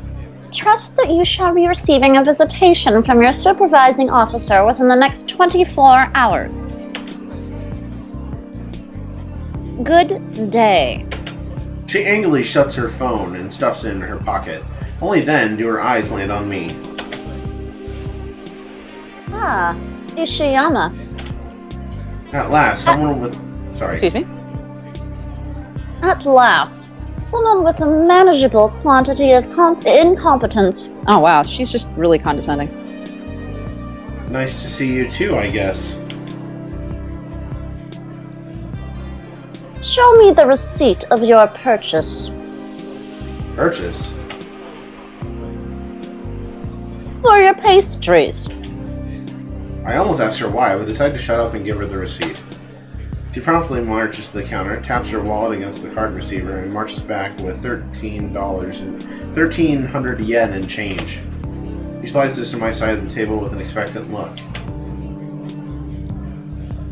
You need me to buy coffee for you?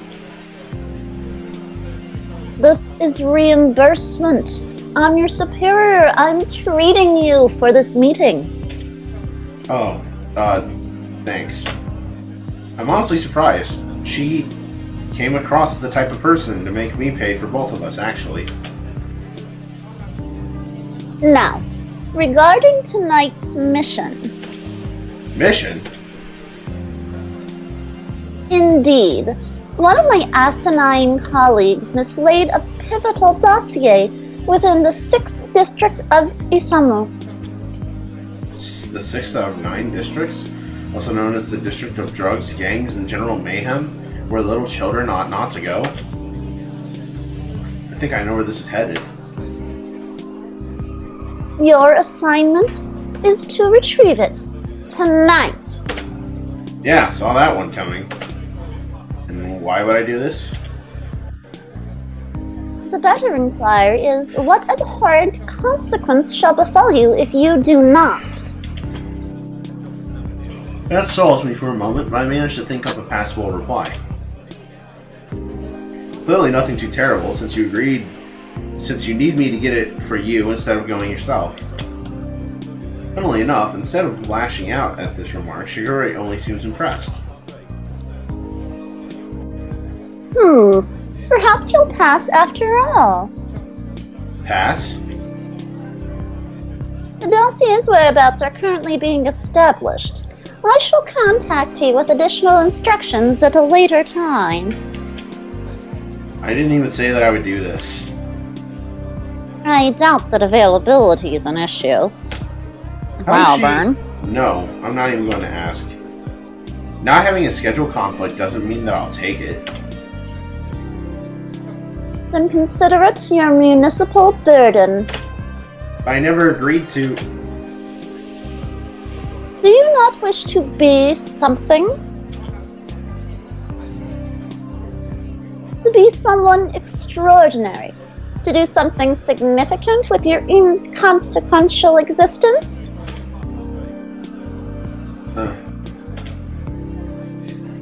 Then it's settled. Stay in touch. She abruptly tilts her cap and storms out of the cafe, leaving me in stunned silence. I return to my apartment, feeling an unusual kinship with my on-call military personnel. At this moment, everything is peaceful and quiet, to the point of boredom. But the more I wait, the antsier I get, like a ball of energy is tangled up inside me. I'd almost like to go with and just get it over with, but District 6 is huge. There's no way I can find it without at least some general guidelines. If I'd be going to the sketchiest area of the city with no backup, no support, no health insurance... Heck, this is probably illegal for Shigure to do. However, it'll be interesting, and helpful, apparently. Since I have some free time tonight, right now, maybe I should... Okay. Now it gets weird, because I want to watch more Governmecker, don't get me wrong, it's wonderful. But who would we text? Rui. Will it give us an option of who to text? This now I feel like this matters. The studying, I felt like the studying we got away with. I think the studying was our first warning of, hey, what you do is gonna matter.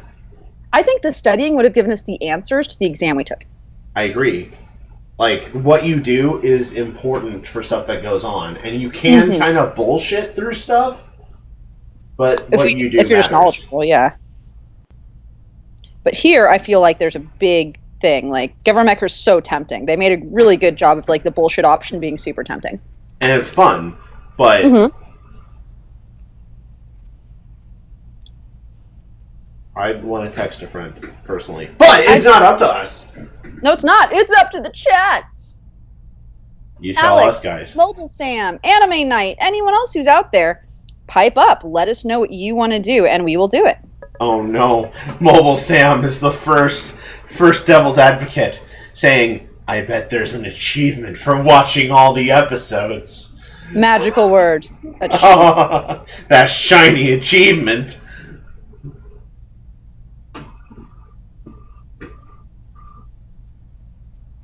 Oh, Alex. Oh, Alex. That's sad. But we're talking to you, Alex, even if we're not talking to you directly. We're your friends. Sort of. I mean, why don't laugh at Alex? I'm not laughing at Alex. I'm laughing in the general vicinity of Alex. Laughing at the concept of us being a people that are talking to many different people, like 10 to 20 people at a time, saying, we're your friends. More like laughing at the mere concept of Alex. What's wrong with Alex? Oh, nothing. He's just entertaining. It's like, it's a quiet bird. Well, as much as I want to text a friend, and you want to text a friend, we agreed the chat would get the say, and the chat right now is saying Governmecker. So, let's ignore friends and achieve Governmecker. Alright. Last chance, guys. Nope, they're not going to change their mind, sweetie. But... I know, but they got to choose. Okay. Governmecker it is.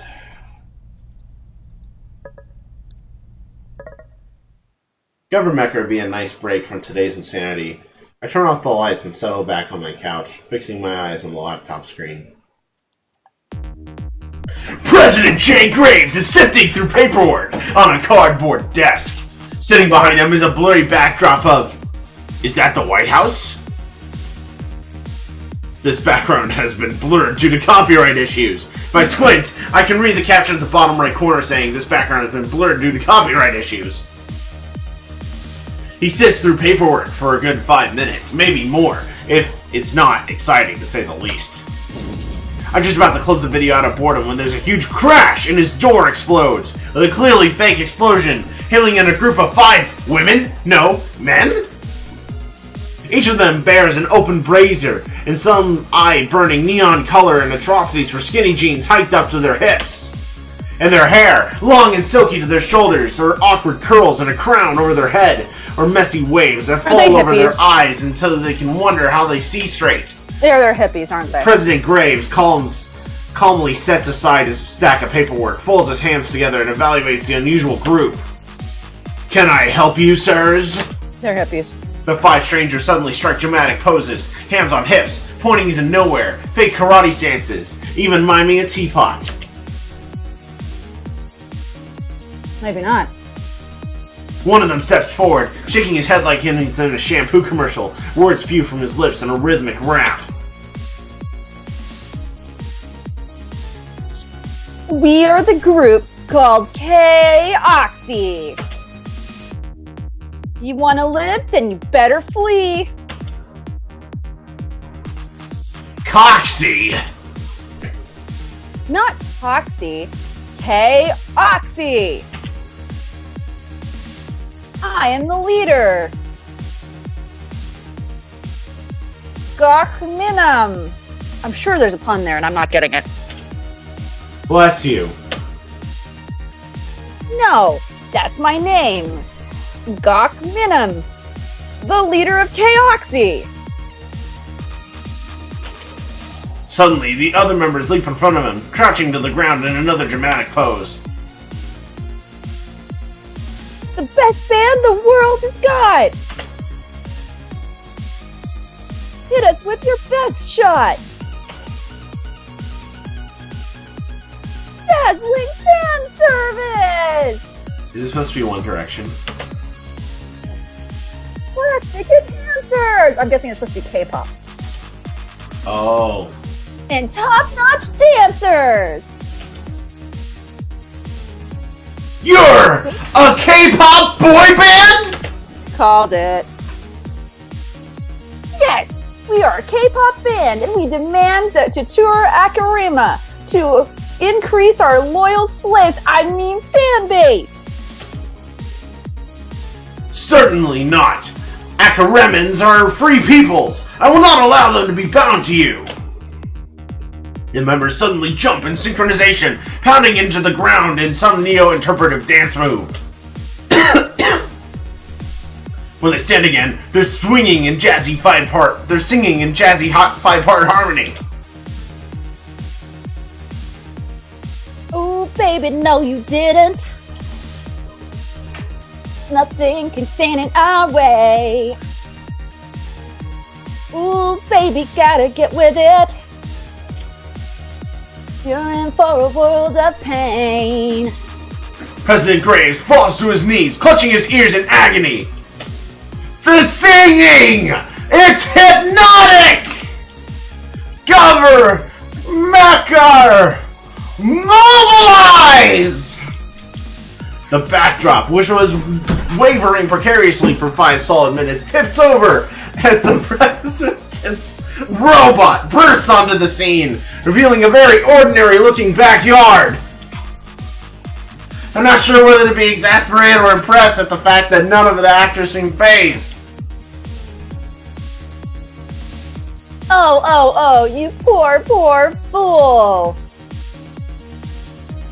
It'll take more than that, simple tool. Go, fangirls, I choose you! What the actual shit am I watching? He flings out his arm and a huge crowd of preteen girls swarms from off-screen, screaming and waving picket signs surrounding the poor model robot. The robot, now that I get a closer look, it seems like it was built from tin cans, collapses beneath their weight. No! What you gonna do? What you gonna do? What? What you gonna do? What you gonna do? Really? The president staggers to his feet, his mouth set in a grimace. Give me liberty, or give me death! God. He reaches into his oversized suit and whips out some awkward contraption that looks like a bastard child of an electric guitar and a shotgun. That's so American.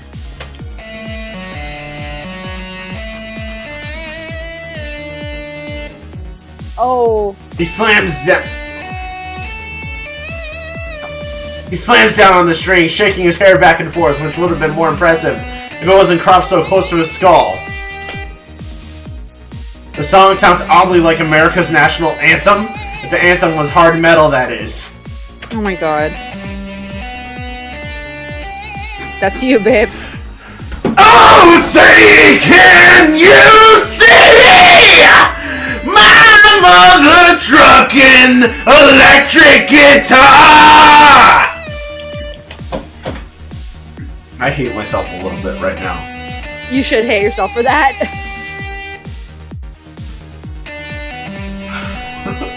Oh my god, please continue reading so we can get off of this guitar riff. The member of K-Ox quickly clamp their hands against their ears and raise their voice until they're screaming in 5-part harmony. Your eyes, nose, lips. The touch that once could touch us is hopeless now. They start throwing little containers of, is that eyeliner? At the president, who repels them with a sweep of his guitar. What so proudly we hailed as the chaos first screaming. Sorry. You'll be proven. Wrongest baby. President Graves jerks the end of his guitar and sprays poorly green-screened bullets flies toward... President Graves jerks the end of his guitar, and a spray of poorly green-screened bullets flies towards K-Ox. I think it's K-Ox because it rhymed with something earlier. In one fluid motion, Gagok Minem reaches into his pocket and uncaps a small container of hair gel and wraps his hand around his bangs until his hair turns into a spike. With a swing of his head, the bullet bounced harmlessly off of his hair lance. Oh my Christ. Are you okay, man? That's you. Oh. Yeah. Fun new hairstyle. President Graves staggers to his knees as the Chaos members jump in place. No! Is this the power of a viral video?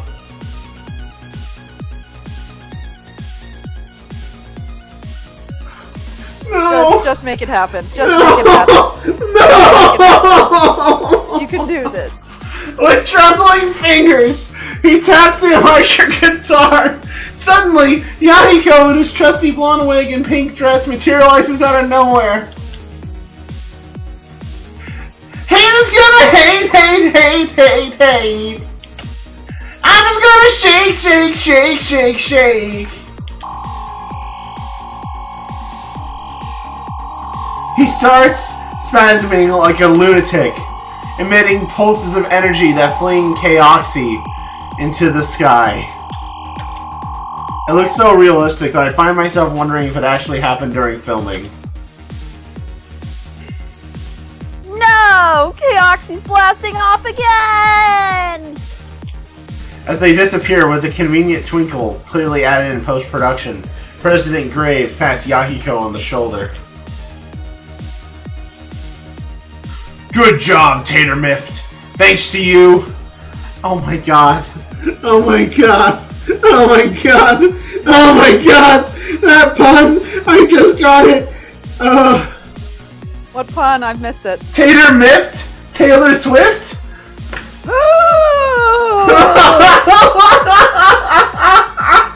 I don't like it!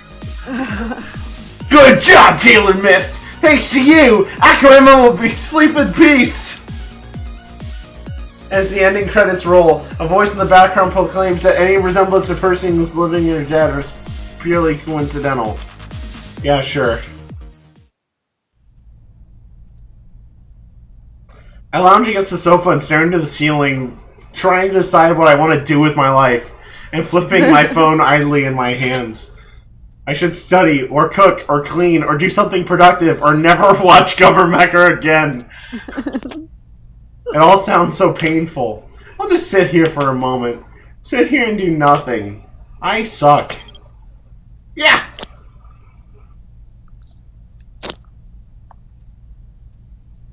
It's time.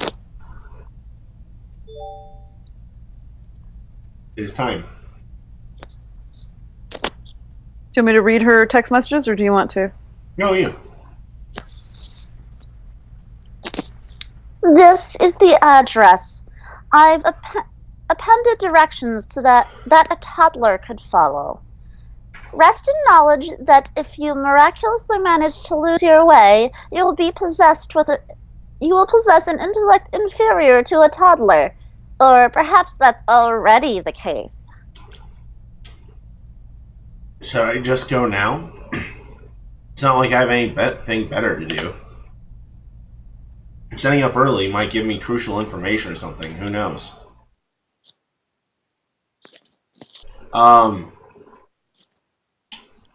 One moment, you guys. I will.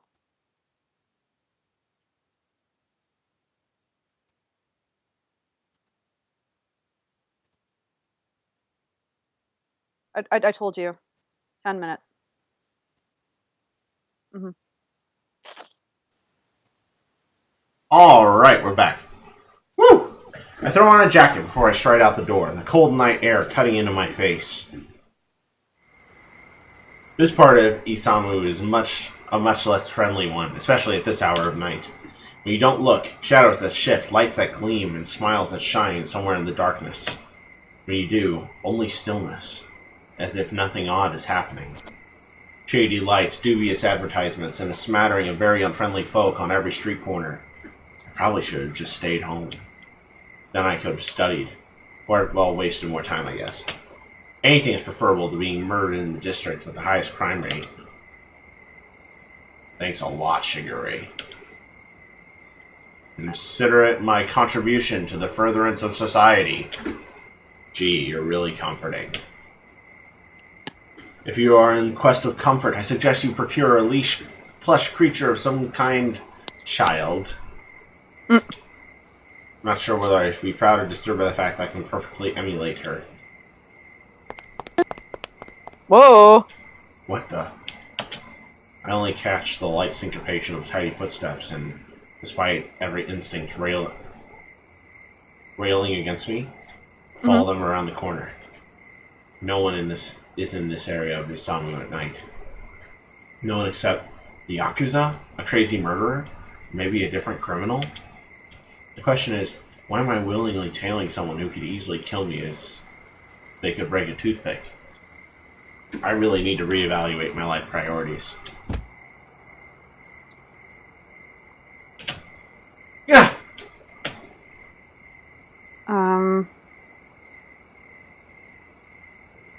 Is that? I think that's Is that Rui? Rui. I wildly stagger to my feet, ready to meet my attacker with... Wait. Do you know who that fucking looks like? Do you know who that actually fucking looks like with that bow?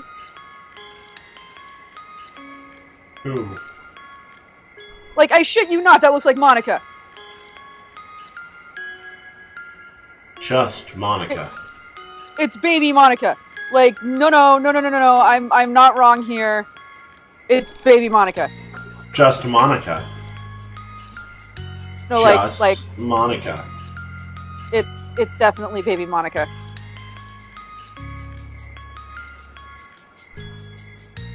Let me bring this to you so I have proof.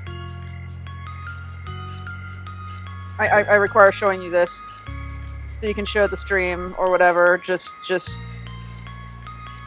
I'll post it in Twitch too. Yeah, post it in Twitch.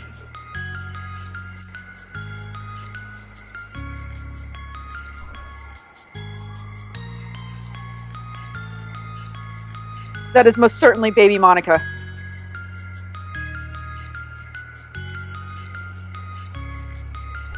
Tell me it's fucking not. Here, I'm adding it on the stream. So you can put it up next to it so they can see it. Yeah.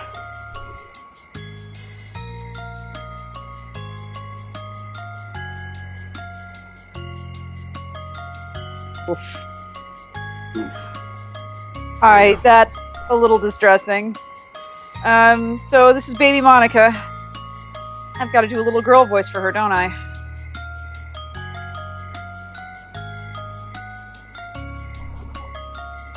Yeah, that sounds about right.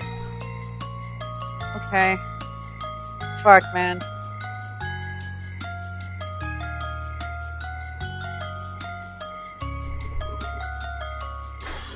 Alright. Let's... Can I see the screen again so I can read the lines when it happens? Yes. To say the least, the girl before me is definitely not a threat. She's almost 2 heads shorter than me, small and skinny with large blank eyes fixed on my own. Her pale skin, pointed chin, and unbending posture remind me of a fragile doll. Furthermore, she's an academy student. What would someone like her be doing at this time of night? Unbending, eh? Oh my god. Right? Sorry. I extend a hand to her. No. That voice! Her voice is light, wispy, like the word was pulled out of her mouth, rather than spoken of her own volition. What? She only silently stares into the distance. Okay. The more I examine her, the more mysterious the girl becomes. She appears dainty, thin frame, lacy hair accessories, full cheeks with big doe eyes and tiny feet. But her voice is monotone, her words are few, her gaze is dead, and she's walking fearlessly around the part of Isamu where no girl should go alone. Are you lost? No. Even her reactions are unusual. For once, I have no idea what could possibly be going on in her head. This isn't really a safe area. Yet you're here. 3 words, the most she's spoken thus far. I'm not as... weak? Frail? She might consider that insulting. Tired as you. You crashed into me. I didn't. What? You crashed into me. She states this flatly, as if it's the absolute truth and no other alternative is acceptable. Right. It dawned on me that her complete lack of fear in this district of the city should be suspicious. She's tiny. Why shouldn't she be terrified? Are you heading back to school? No. Well, I was going to offer to escort her, but... then where are you going? Are you going anywhere? Like speaking to a brick wall. Do you need any help? She completely ignores my hand as she glides to her feet, idly brushing her skirt. Really, what is going on? I'll take that as a no. She glances around, not secretively, not even worriedly, just almost mechanically. Then without a word, she walks away, disappearing back around the corner. That was strange. Although I'm not sure the word strange can even quantify just how utterly strange that encounter was. Regardless, she's gone, and I've got my own business to see to. Despite this calm line of thought, I'm still shaken as I head to the location Shigure is denoted on the map. Somewhere I must have taken a wrong turn. I tried to follow her directions to the letter, but there's nothing in sight. I shuffle closer to the shadows, peering out of my corner of safety into the road.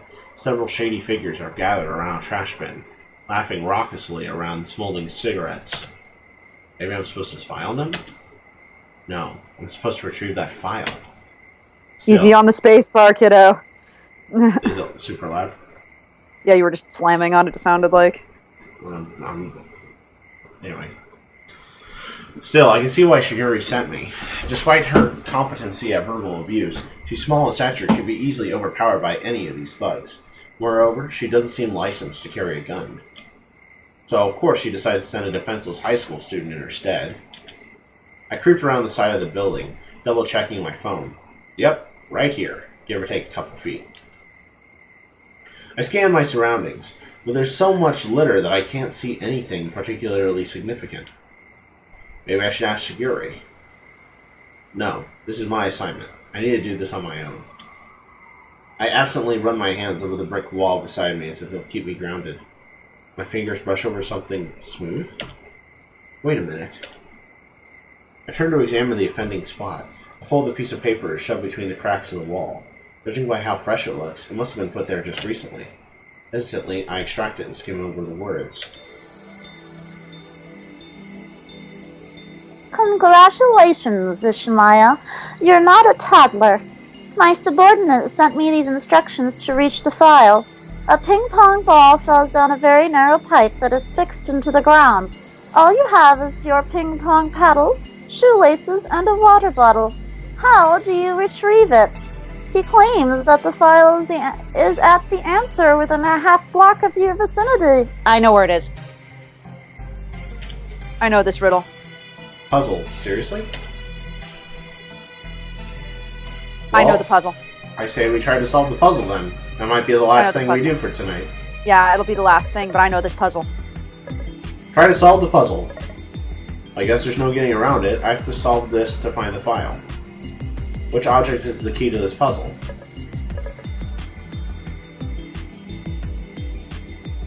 The water bottle. Which part of the water bottle do I use? The contents.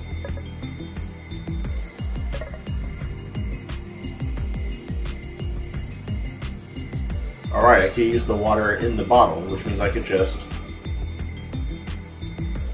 Pour the water down the pipe. So actually, the actual riddle has them peeing into the pipe. But I think it might be referencing that. I think it's you pour the water down the pipe. Okay. It's one of those two. So. I could simply pour the water down the pipe and the ball would float to the surface. I could easily pick it out. Seems like that's the answer. In that case, it looks like the answer is water. I take another look at Shigure's note. The file is at the answer within a half block of your vicinity. Does she mean that I have to look for a source of water? Oh, it's a toilet. Mm-hmm. What does that mean? Water's everywhere. The faucets? The convenience store? No, wait, there's an old fountain on the other side of the building. I walk a short way down the road. Sure enough, another obtrusive note is stuck to the rim of the inactive fountain. Figures. Another note. Beginning to wonder if I'll ever find the file at all. Congratulations, Ishmael. You're not a kindergartner. This is the next set of instructions. A petri dish holds a colony of bacteria. Every minute, each bacterium divides into two. A scientist began the colony with a single bacterium at 12 p.m. At 12:43, the dish is a half full. At what time will the dish be full? The hour of the answer is the direction in which you must proceed to reach the file. That's math. That's math and logic, and I'm not good at that. But if it divides It's in 2 every time, 1244. yeah, is it really? Well, It's decreasing exponentially. No, it divides into 2. Every bacterium divides into 2.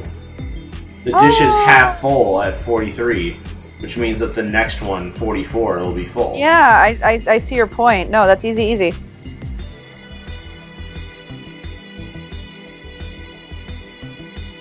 She's enjoying this, I swear. Either way, it looks like I solved this puzzle too. Thanks a lot, Shigure.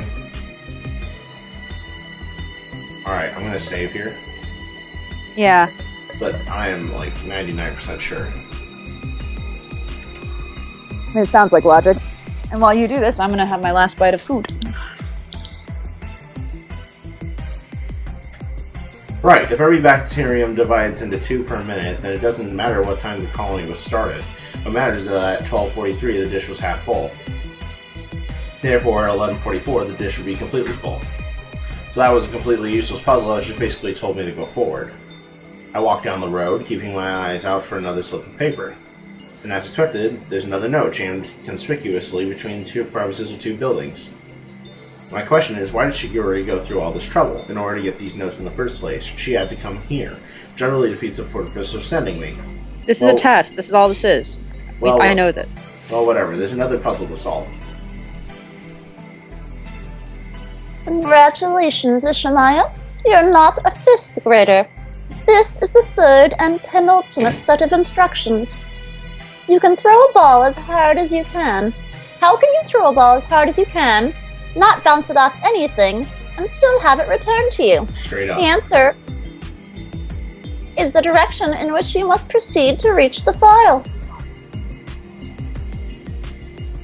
Solve the puzzle. Yeah, let's solve the puzzle, man. There's no getting around it. I just have to solve another puzzle.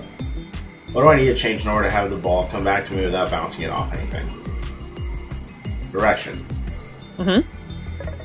Right, I can't bounce it off anything, and I can't change the circumstances, which means I have to change the direction. Question is, what direction? Up. Easy. Oh, right, gravity's still in effect, so I have to throw the ball upward in order to have it return to me. So the answer is up, and the note says I have to go in that direction to reach the file. I locate a rickety 2-story building next to the canal. Guess that's where I'm supposed to go. I trudge up the stairs, enveloped in darkness. My only comfort is the light that comes from my phone. Eventually, I come into a creepy storage room that's filled with all sorts of ominous shapes. I jerk backward, and as a dark shape folds across the floor. That's just a rat scurrying by. Shigure's doing this on purpose, isn't she? I swivel around the obstacles, keeping my eyes peeled for another telling corner of white.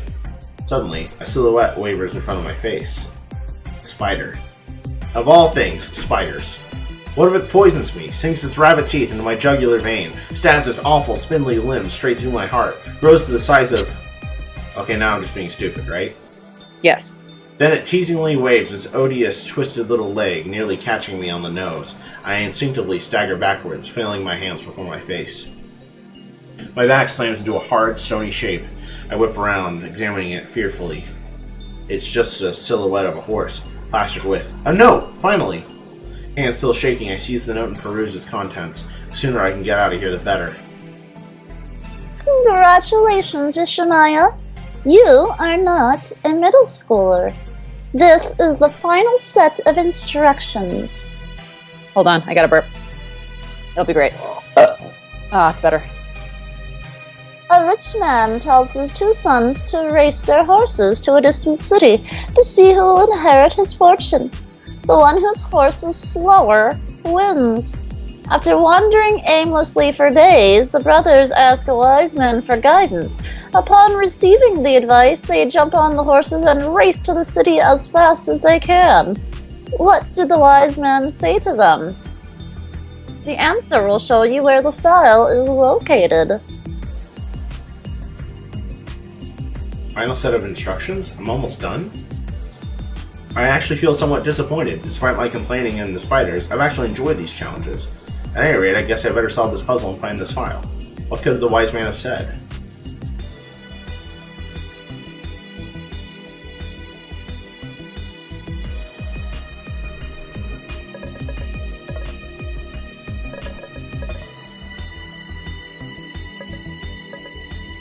This one I'm actually having to think over. There's a trick to it in the beginning, I can tell.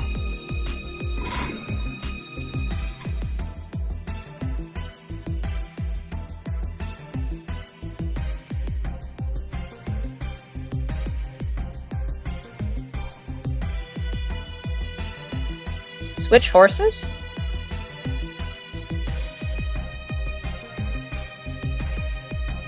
I'm not sure that makes sense. I don't know why that would be it.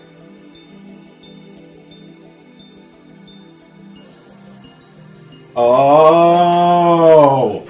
Yes, it would be switch horses, because whoever horse is slower wins, means that if they switch horses... Then they can ride as fast as they can. Yeah. Yeah, it makes sense.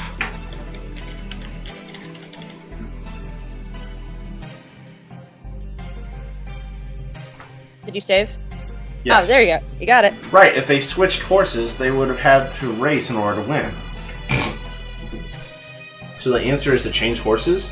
There must be another horse around here. We got the Riddle Me This achievement. I glance around for another equine statuette. Why do horses just follow us in all of our games? I don't know, man. Flinching away from the multitudes of cobwebs spun around the corners. Thankfully, I spot one just a few feet away. Sure enough, there's a simple cream envelope slipped beneath its base. Could it actually be the file? Congratulations, Ishmael. You may be slightly more capable than your worthless peers. There is no file. It was simply a test, and you passed. You may congratulate yourself, although frankly it was such an easy test that there's really nothing worth congratulating. Take a picture of this note and send it to me as proof of your possible competence. Is she serious? Everything was fabricated? Yeah, we figured out by like the third note. Mm-hmm. I almost can't believe it, but at the third note, I guess a part of me was expecting this turn of events. Oh, wow. Yeah, no kidding. Yeah. Still, did she plant all those notes on her own? Was that why the investigation was supposed to take place at night? So she could have time to prepare everything? It's almost inconceivable. Inconceivable! But it seems like the most likely option. In all honesty, it's hardly beyond what I imagined Sigurd to do. Sighing, I pocket the note and carefully pick my way down the stairs into the street, steering clear of any corners or dark edges the best I can. And I think that's where we have to call it. Fair enough. Well, everyone, what did you guys think? We had some hiccups and technical difficulties and real-life difficulties this one. But I'm going to edit it the best I can in order to get up a good part 2 for you guys as soon as possible. Sorry it took so long cooking and made noises and had troubles with my cues. Sorry that my door literally died. But if you guys are enjoying Lucid9, be sure to check us out on YouTube. That's where all the episodes are going as soon as we're done. Or throw us a follow, favorite, I don't know what you even call it on Twitch. Ring that bell. Subscribe. Yeah, do all that to know when we go live next and try to uncover this mystery. Because, man, there's not a whole lot of it right now. Yeah, I'm waiting to get to the horror, man. Well, we have missing students this time. Something's weird. But we'll It's find out true. more later. So until next time, everyone, just Monica. Keep screaming.